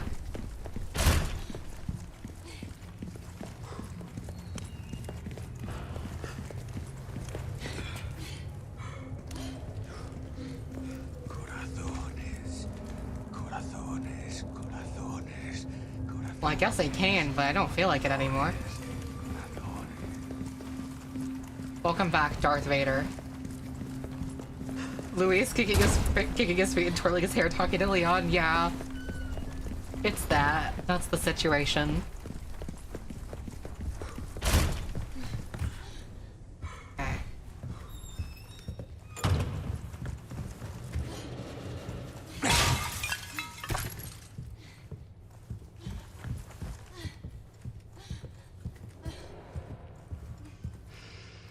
Sorry, Ashley, I'm looking at, like, objects and vases. I'm very famous for pottery.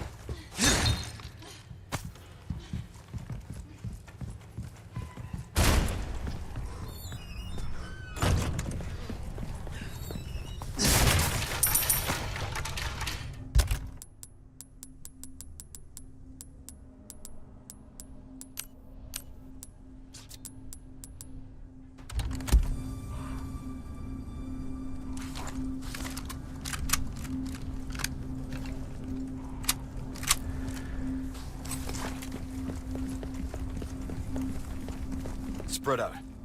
Okay.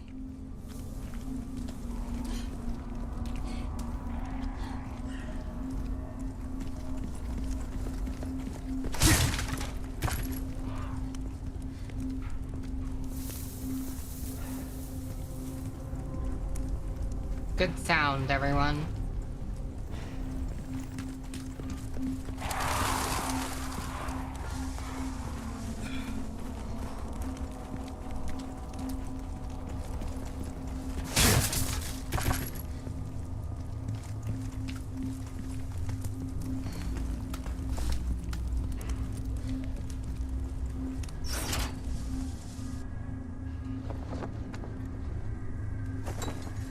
Okay.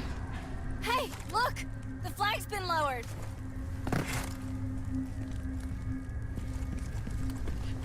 Ashley was really, really thrilled about that.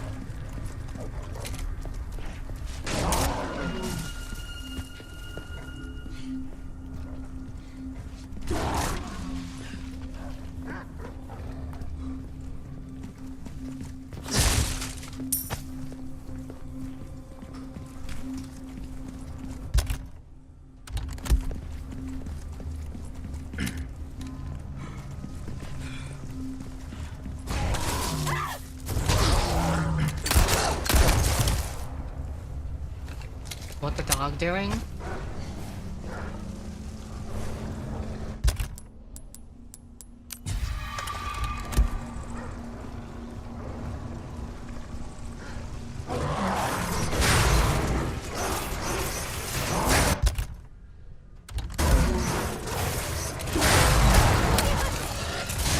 Keep your dogs on a leash, people.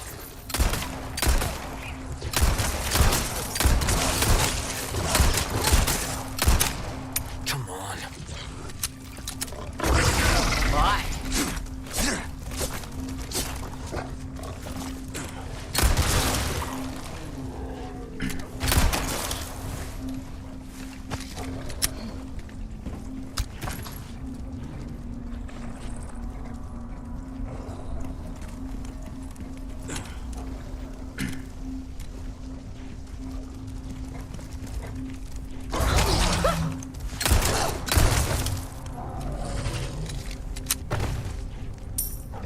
It's like fine. I have like no health items, but it's really fine.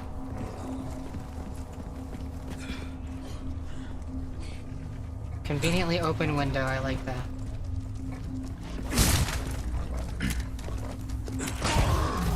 You missed. You suck at this game.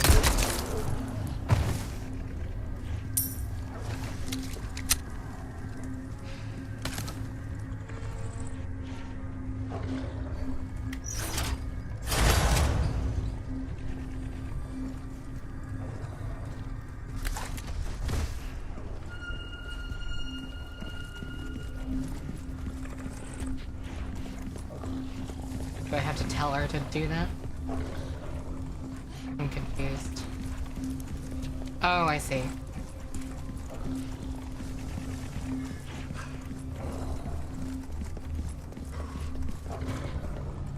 Here, hold this down. Hang on.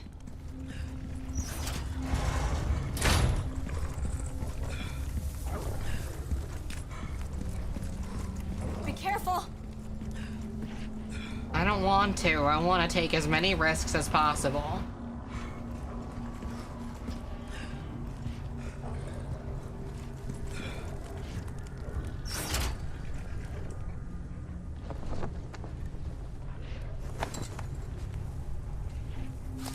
Imagine she was just like, be reckless.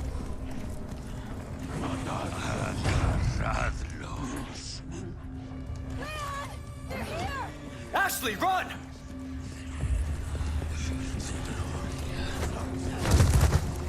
Stay away!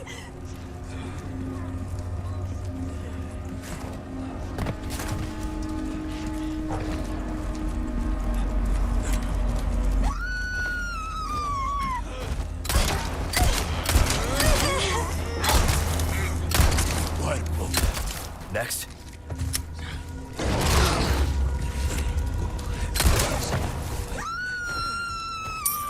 Shit!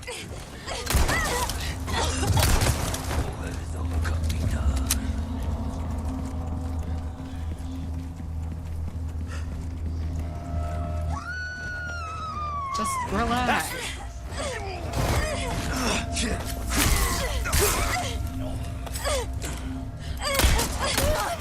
Hold on, I'll take care of him.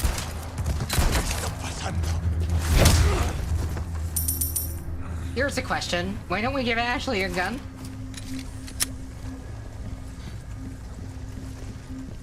She could certainly use one. You okay?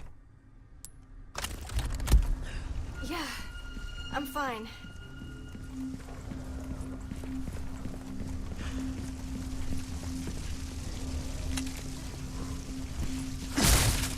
Like, what's a reason not to give her a gun?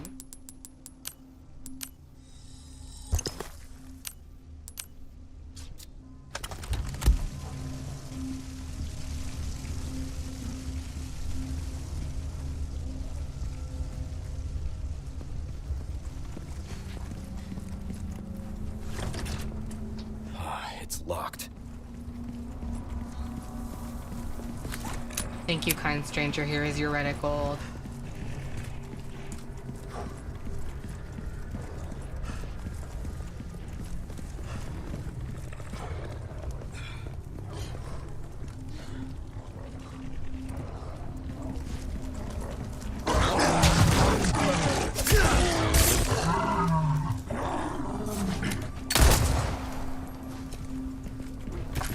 Wolf's looking a little different today.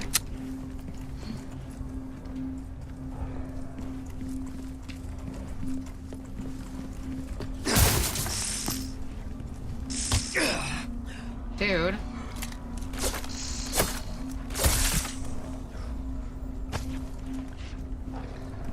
How do I get the venom from the Viper removed?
Oh, back here.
Are you sure you can eat vipers as is?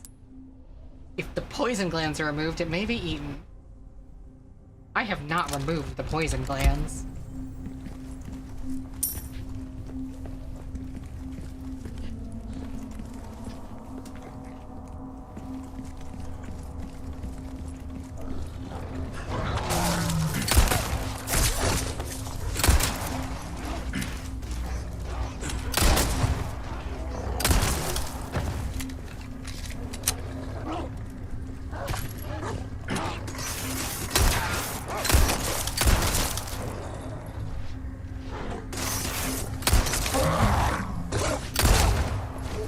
They can climb over walls. They fly now? They fly now, right?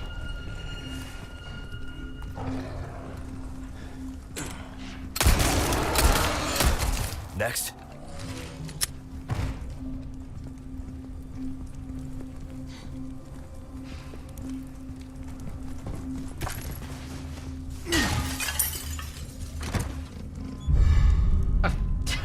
Hop in the pony?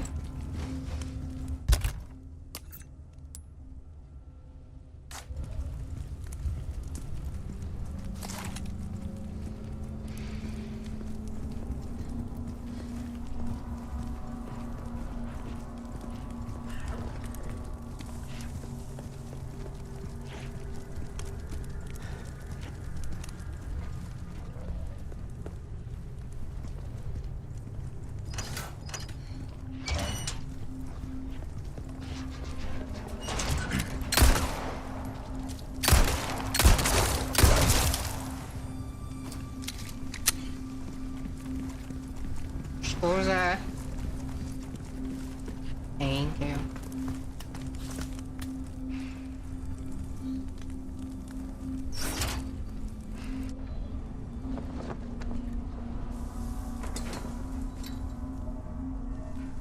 Was that Blade song, The Flag is Raised or whatever? Now we can finally get out of this maze. That's a worrying sentence from you, Leon, because that usually means something crazy's gonna happen.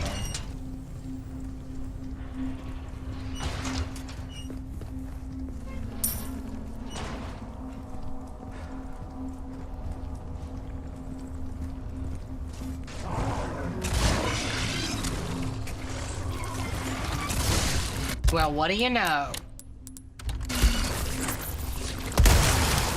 Holy.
Here's Leon Fortnite.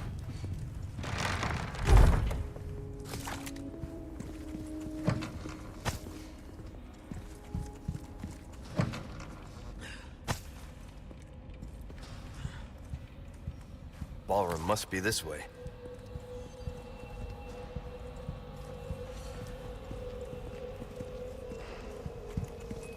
I have some new goods that might interest you.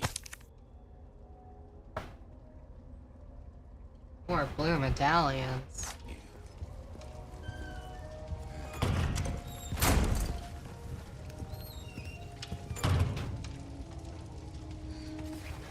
Process of creating comic catcher and the reef fish.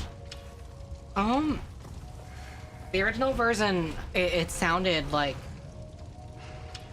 either too positive or too neutral. Take a look. Something's And I bound wanted it to catch your sound eye. eventually like, I had the idea of it being like, sounding like a covert mission at first. Because of the whole Call of Duty theming and stuff, and like, you know. Part of it was like the idea of like role-playing a character inside the story to sort of distract yourself, you know? Like, turning this like traumatic situation into like a game for herself. But like she's been doing that so much in the story that's like that's what causes her to break. So narratively I thought it was a cool idea to do that. And so I tried a lot to make it sound more cinematic and like sad before it goes on to the glitch hop part and stuff. And the glitch hop part was inspired partially by Cadence for the Dying from Mystic Acoustics, because in that song there's like a whole funky section that's actually supposed to represent like Saturn dissociating, kind of like a psychedelic trip of some sort, and that's what I imagined like the drop part of Comic Catcher to sound like, or to represent rather.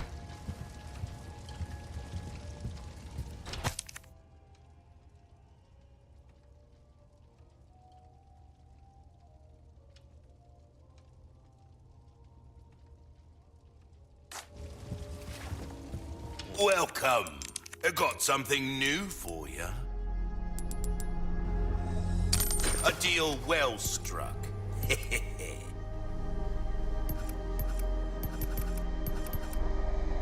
Your web, that's good work, if I do say so myself.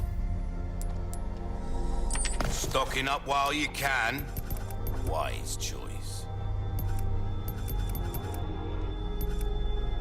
Molding a weapon to suit your specific needs. Oh, dazzled, are you? Our craftsmanship demand. Got a selection of good things on sale, stranger. Come back anytime.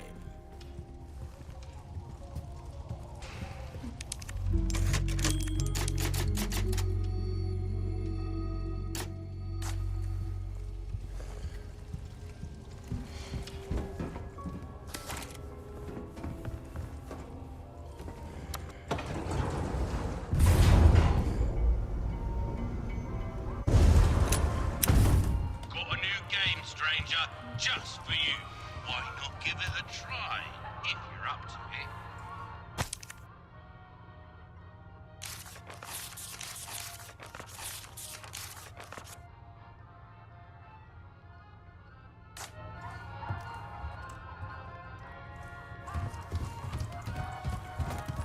Having a hard time hitting a target? It's all about position. 3, 2, 1, begin! What? Sweet!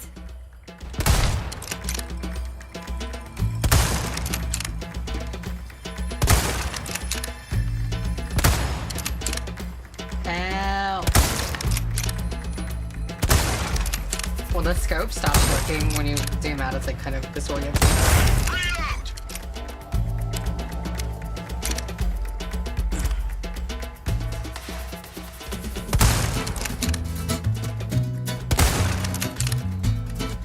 Double kill! Are you serious? Yes.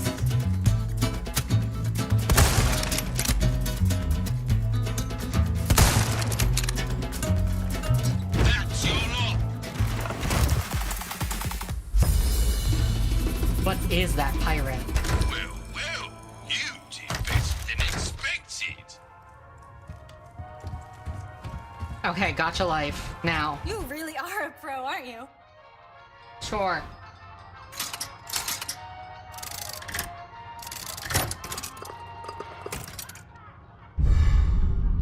Daddy said, welcome to Gacha Life, there's so much to see.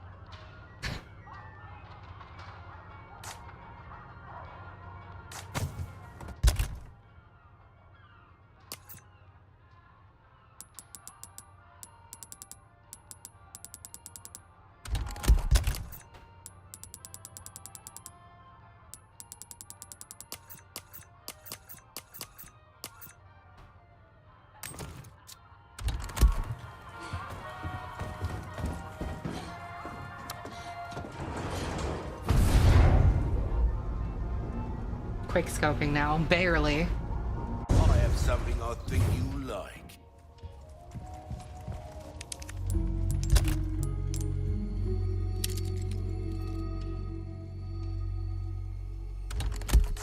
Like, sure.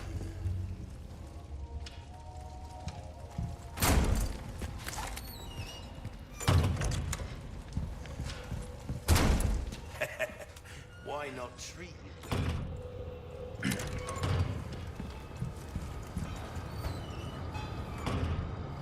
What?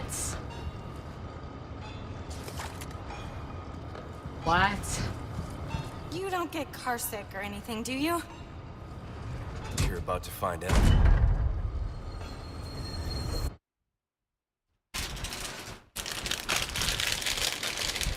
this is it.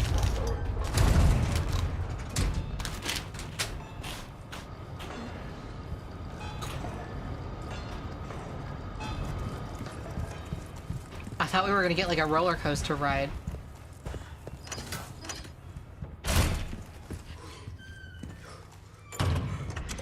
Wait, what? Oh my god, this area. Okay.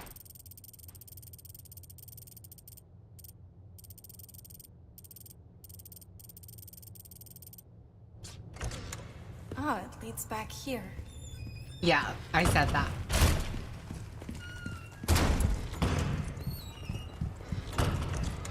Come on. That's cute. Got it.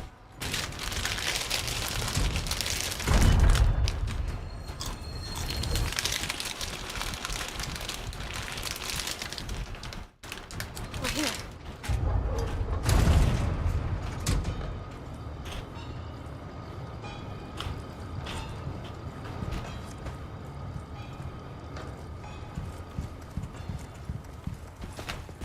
I have something I think you like. You want so much attention.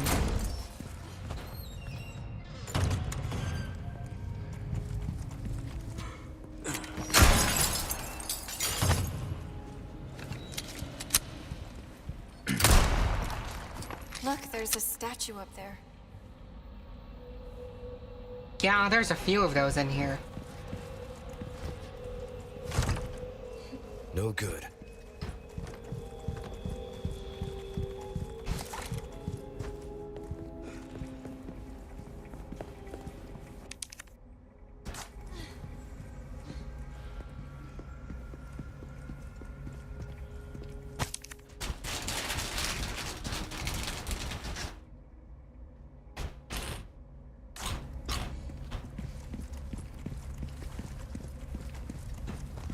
There's a symbol on the wall.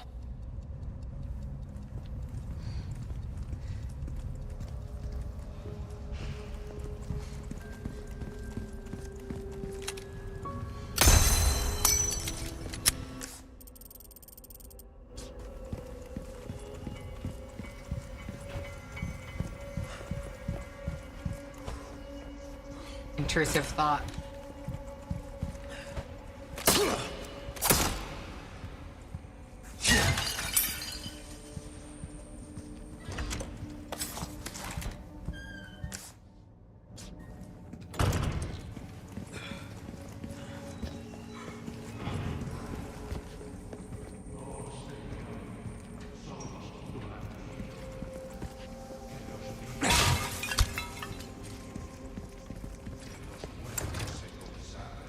It's locked. We're gonna have to go through a predicament, I'm sure.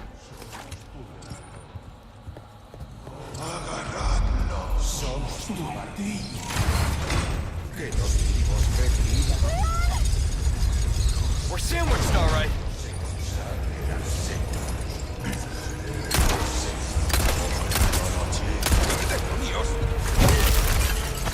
What's up?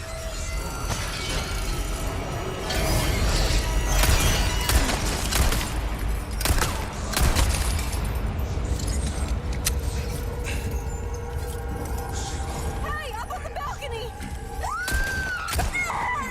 What? Ashley! Well, Leon, that's your fault. Relax.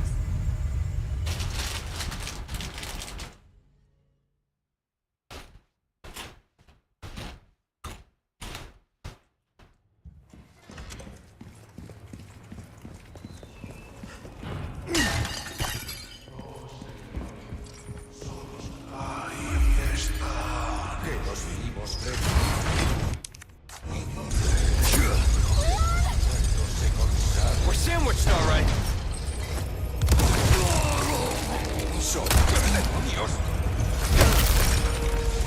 Not bad, right?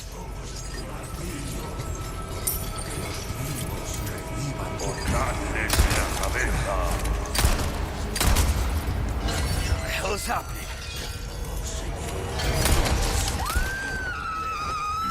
Ashley! Give me a break already. Hey, up on the balcony!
Out of the way!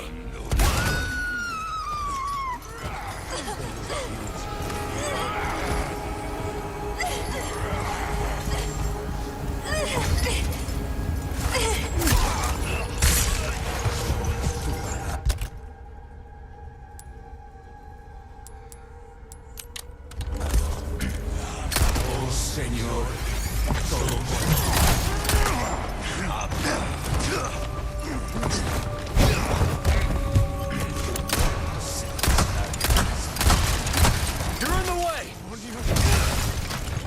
Sorry, must have slipped.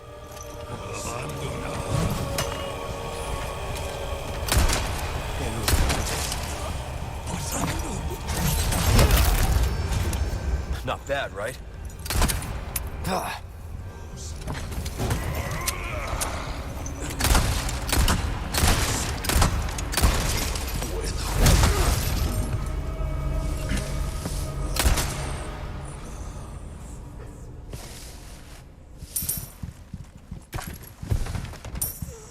Leon! Got cocky for a sec. Well, the ragdoll is gone, and now I'm sad.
Look at Miss Positive. Look at Miss Positive. Truth, Moab.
That's my goat.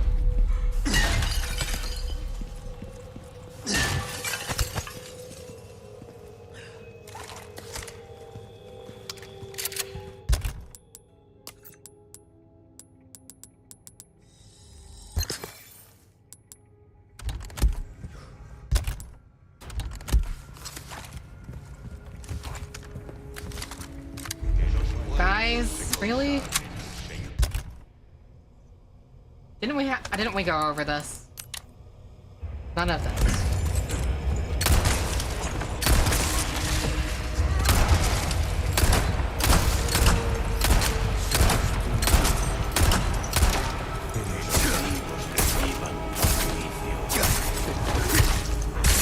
Ashley, would you mind, like... I'm fine, remember? She wants him to die so badly, she was just ready for it to happen already. Shit.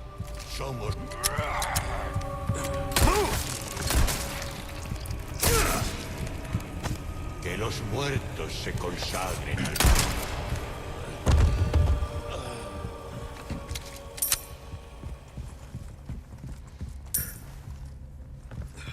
You alright?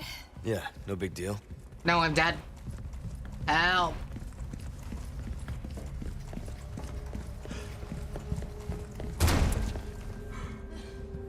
All that for a drop of goat.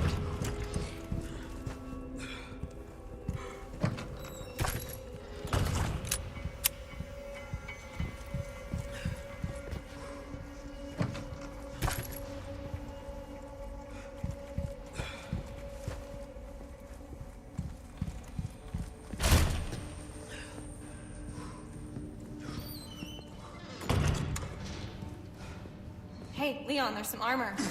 Bet you could use it like a bulletproof vest. Little old-fashioned for my taste.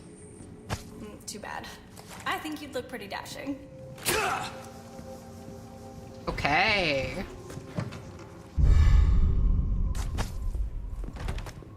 One of these is gonna come to life.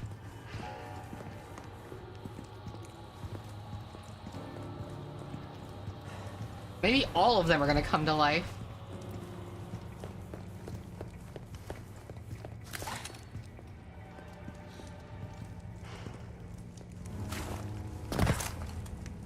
Ashley, stay up there. Okay, be careful.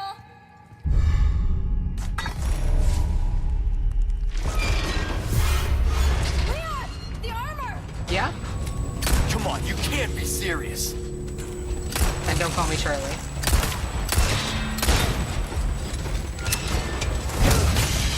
You idiot, I have iframes.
Holy shit, is she goated?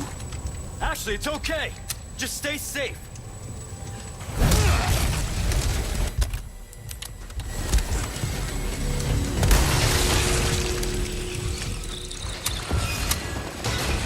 Ashley might be goated or something. Breathe this time.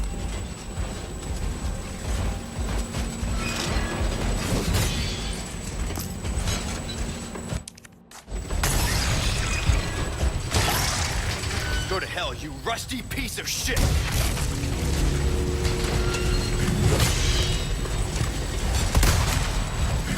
Come on.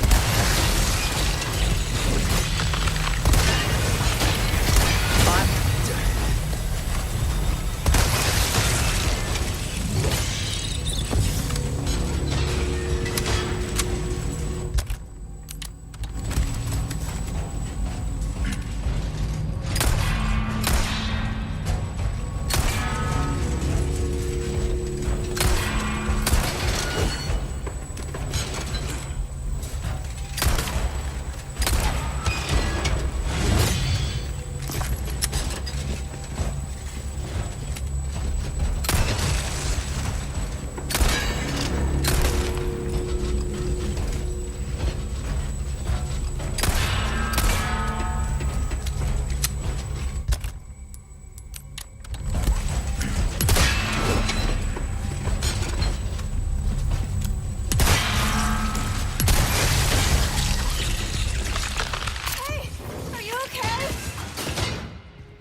Nighty-night. Knights. Oh.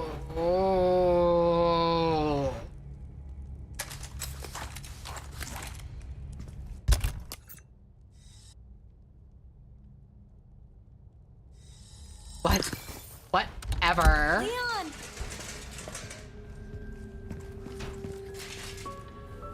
Daddy said, whatever. Skills?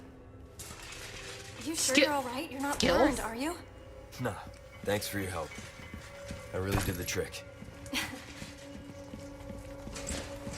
Skills?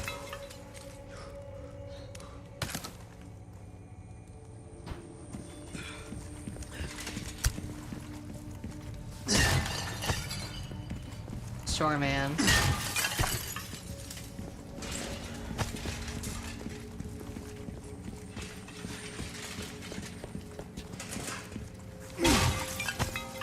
Who and why? Galaxy Squid Official? Bellow. Gone. Okay. Movie. Oh, hello. Get that lever. Got it. Bellow.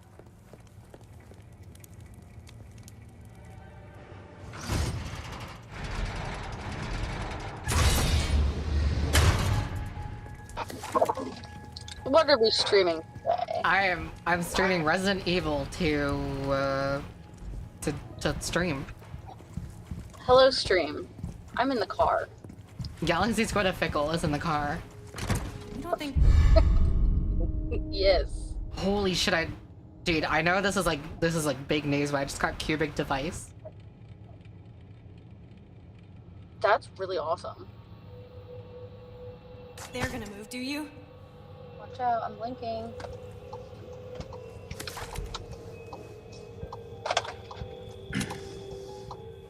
You're like so Okay, nice, I don't want to say kill.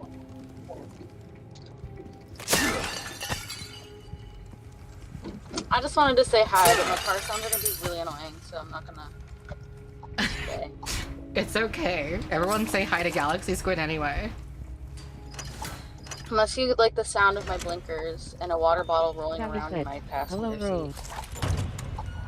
Hello, bro. Hello, bro. What is up, every nut? What is up, every nut? Yeah, bitch. Uh-huh. Yavage. TikTok. Don't stop. Hey, it fits. Make it drop. On the floor. Looks like we're still missing a piece. Everybody do the dinosaur. Everybody do the waffle. Woo, right? Tell me I'm wrong.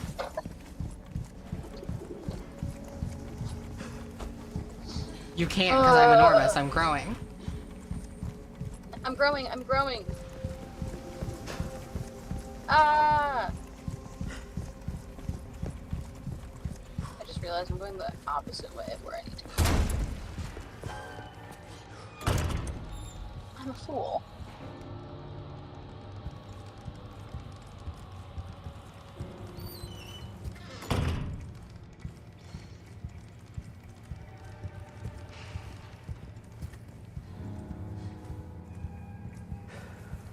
Statue of some snakes. Yes, Leon, those are indeed snakes and a statue of them. Huh. A dining hall. Eat here? No thanks. No thanks. No thanks.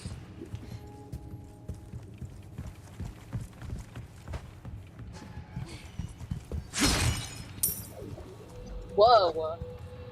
Huh? You broke that. Yeah, we be breaking things around here.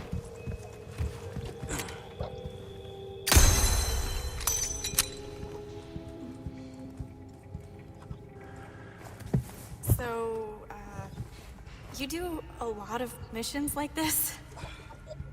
Well, yeah. But I'm not used to having such good company.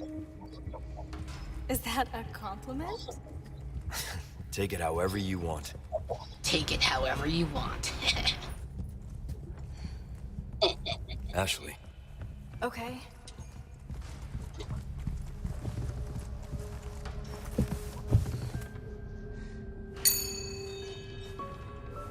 Ding. Oh. Huh. Nothing's happening. What the fuck? Have a seat. Hang on.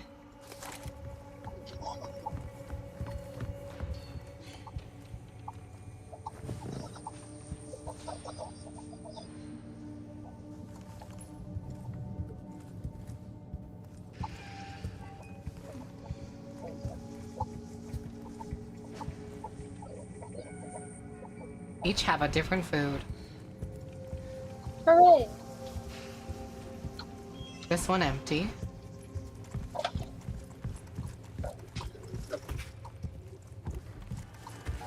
And that one empty. So maybe these ones?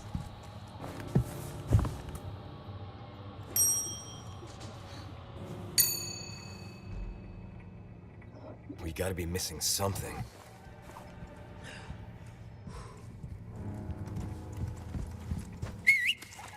Got it! Don't whistle at her. What the hell? She's Bitch. not a dog.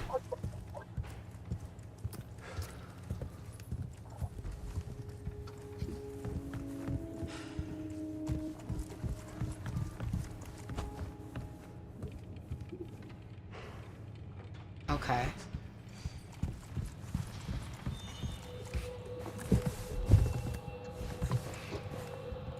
Ashley. Hang on. Well, everyone have a lovely grown-up day. I'm going to go now. Okay, bro. Tabby said. Okay, Tabby rolled. bro, I'm gonna go listen to the album Love and Pony Stuff by Vylet Pony, if you guys have heard of that one. Everyone should listen to the I'm album not Love sure, and Pony though. Step by Vylet Pony. Yeah. So, yeah. Yeah, bitch. Yeah, bitch. Yeah, bitch. Okay. Yeah, bitch. Okay, she needs, like, an empty... This one. No. It's not even right anyway. Needs, like, an... Empty... Empty. Have You. a seat. Okay. And then... Bread and the big one. Big one has to be on the right side.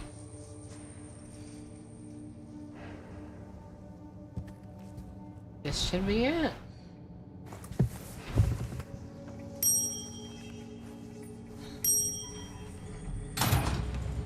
Leon! Looks like we figured it out. Okay, now what? Where's the Dangereros?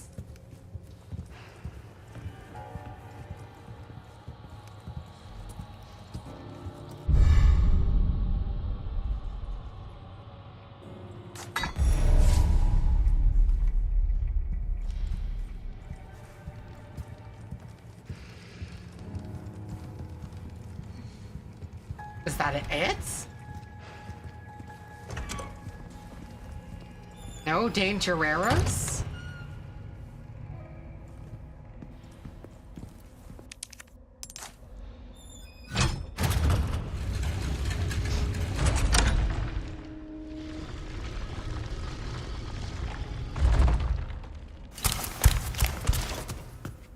Leon! The stairs! I guess Stay this back. counts. What there? Run. Now!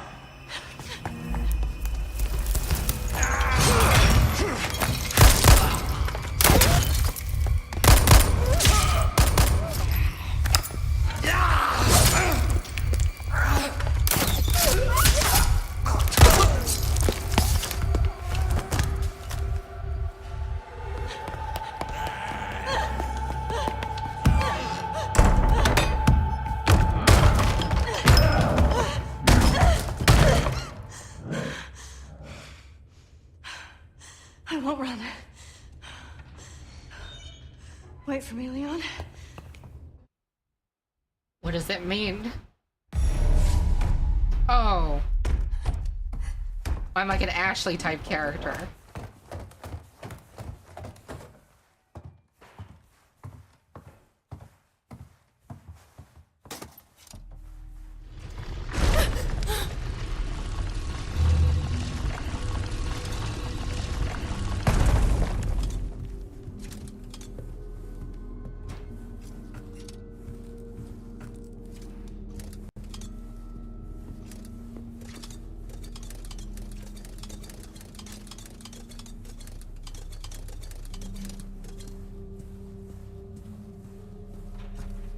Sorry for the immersion.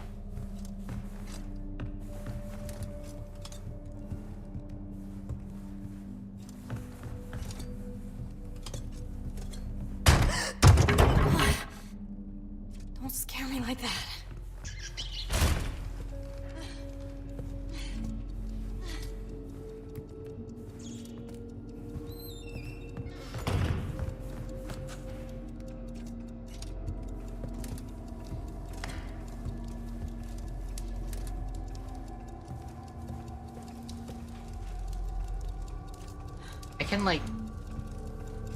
I can like see the mollusk within.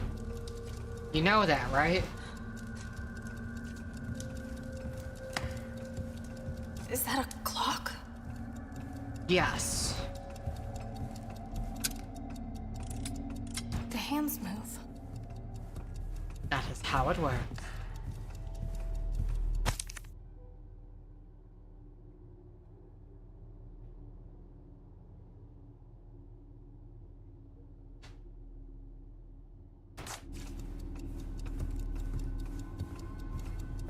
Chosen time.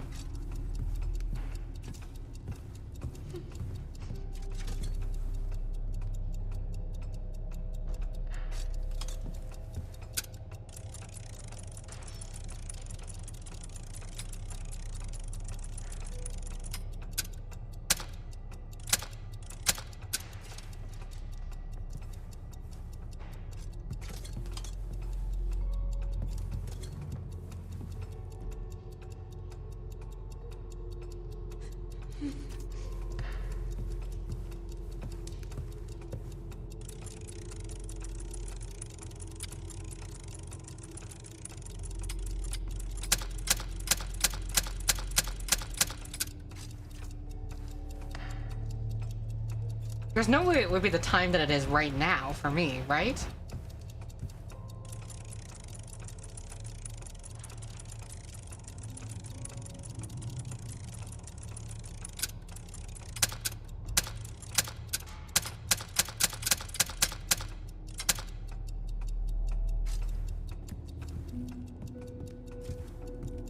There's a clock here.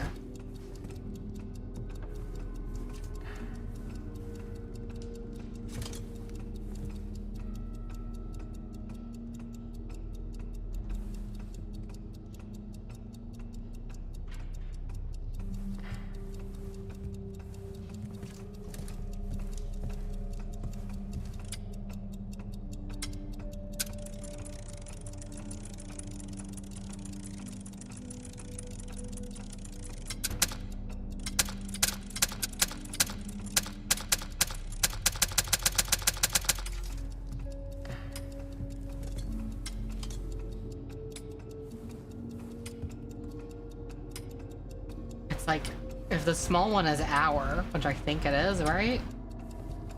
Oh, I can't tell which one is which.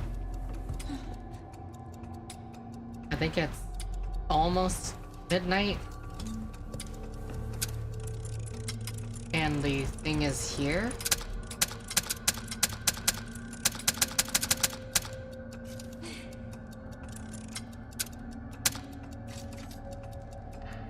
I don't know.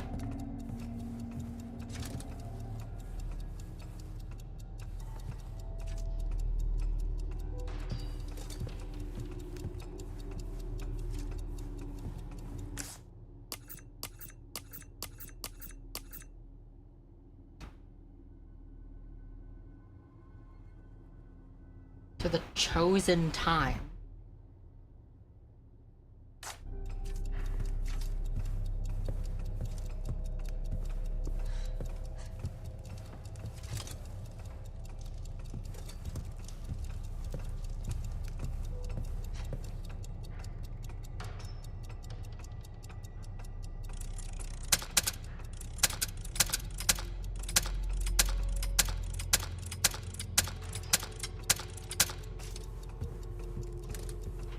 I'm a little lost at this.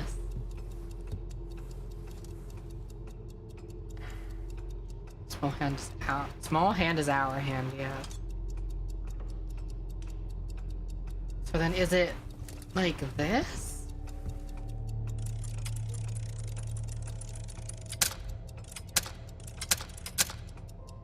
Oh.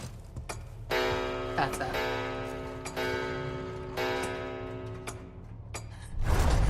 Yes. Is that gonna, when is that going to move?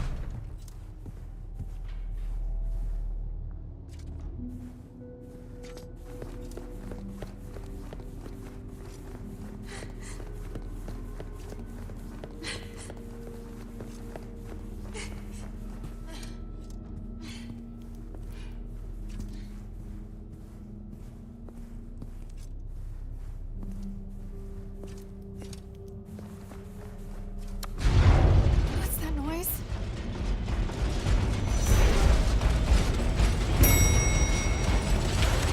Don't come any closer!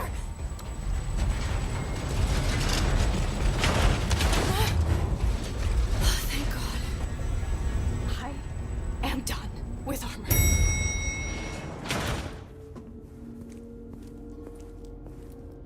Well, welcome to a room full of it. Can't see the mollusk within. Can't see the mollusk within. Didn't I just say I was done? Yes, bro. I can see the mollusk within this one.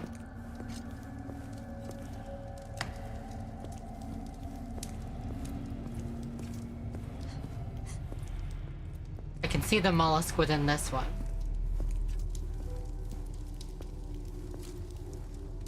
And that one.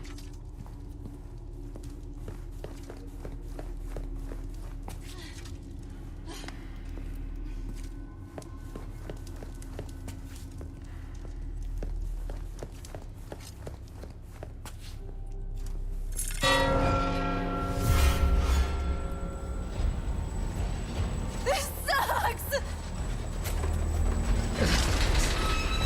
That's one way to put it.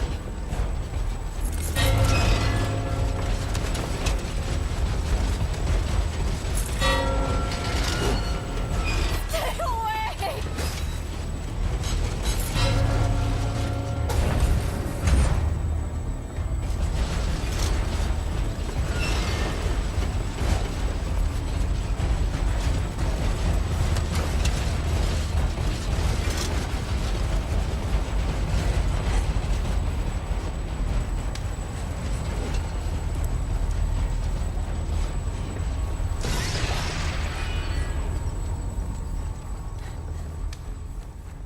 The heck?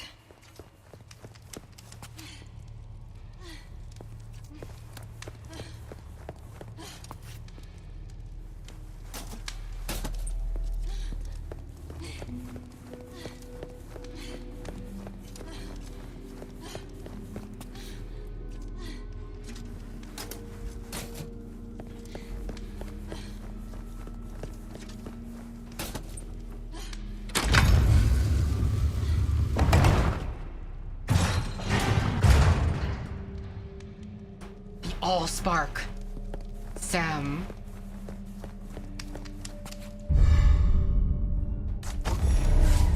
No, no, don't go out! Again! I've had enough of this!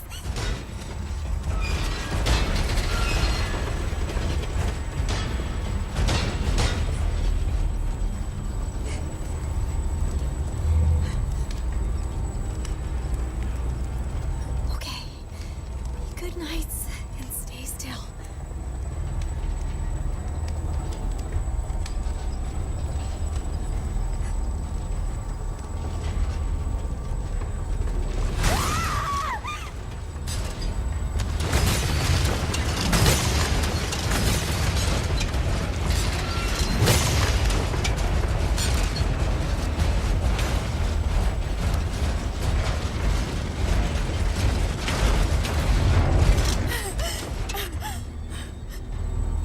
Aren't there other knights awaiting me over here?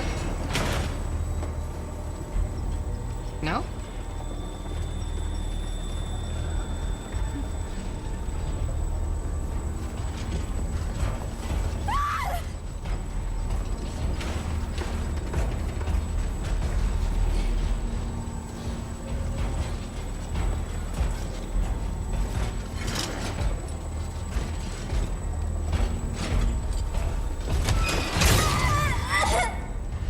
Okay.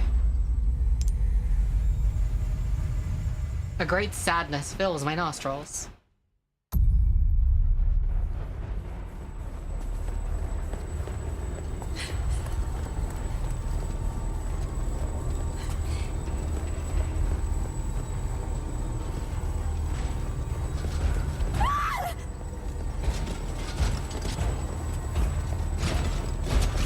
I'm baiting you. I'm baiting you.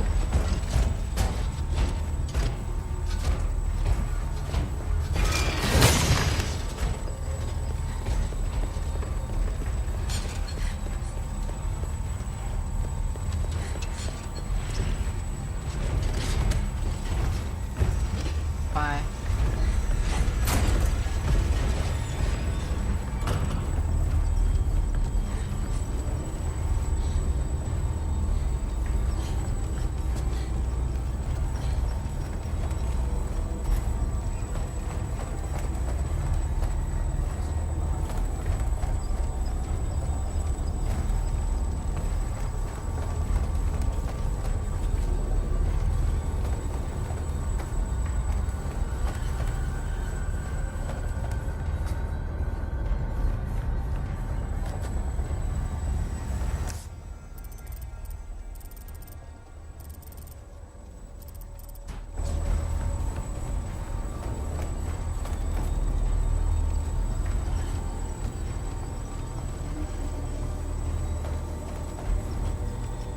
Where do I go?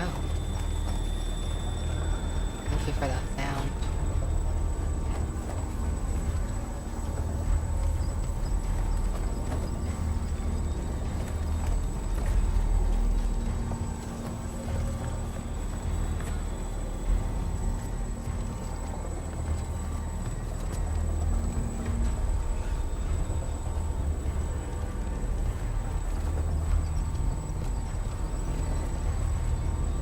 Where do I put this?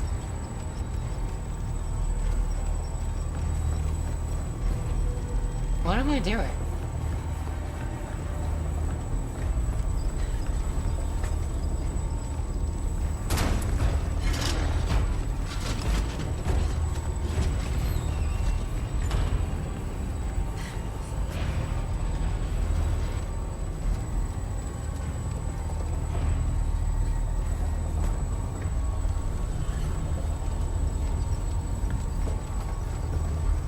Like...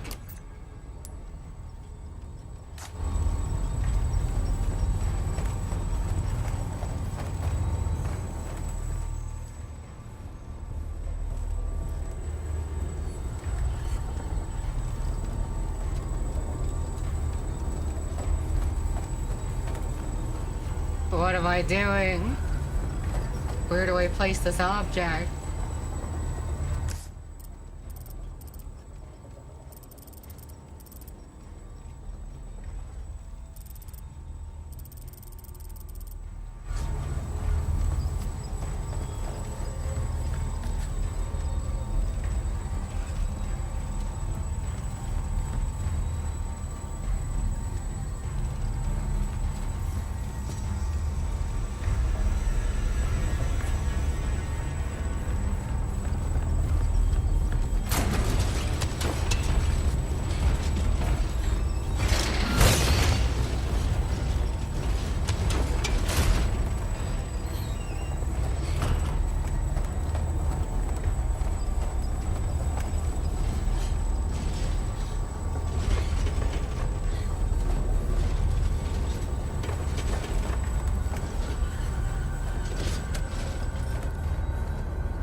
Are they stupid?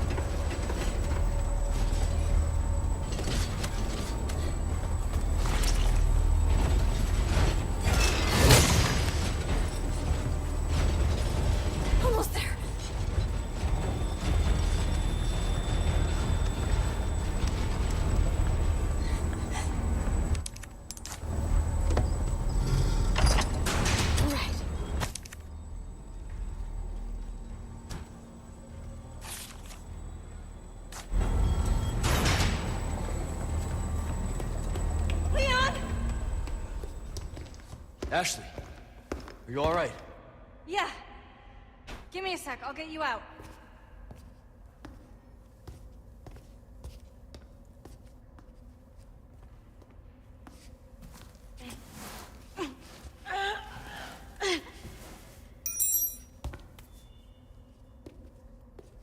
Hey! Try this! Can you make it down? I can catch you. Yeah, I think so.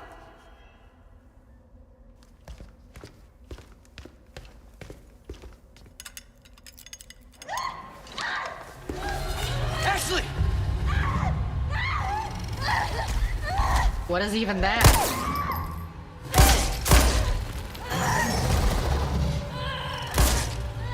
Thrall from Warcraft? Shit!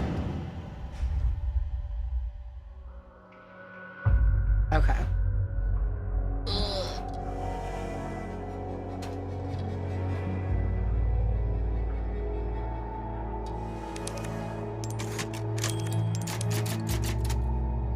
Okay, this is like halfway through the game now, potentially, or something like that.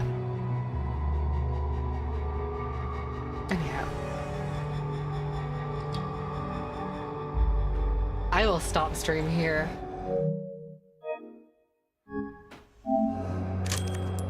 Pretty sure I just saved. I'm doing the same. I will stop stream here. Danny said that it was stream. That was stream.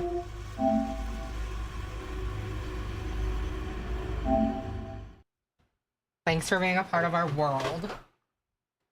Goodbye. Goodbye, Baba City.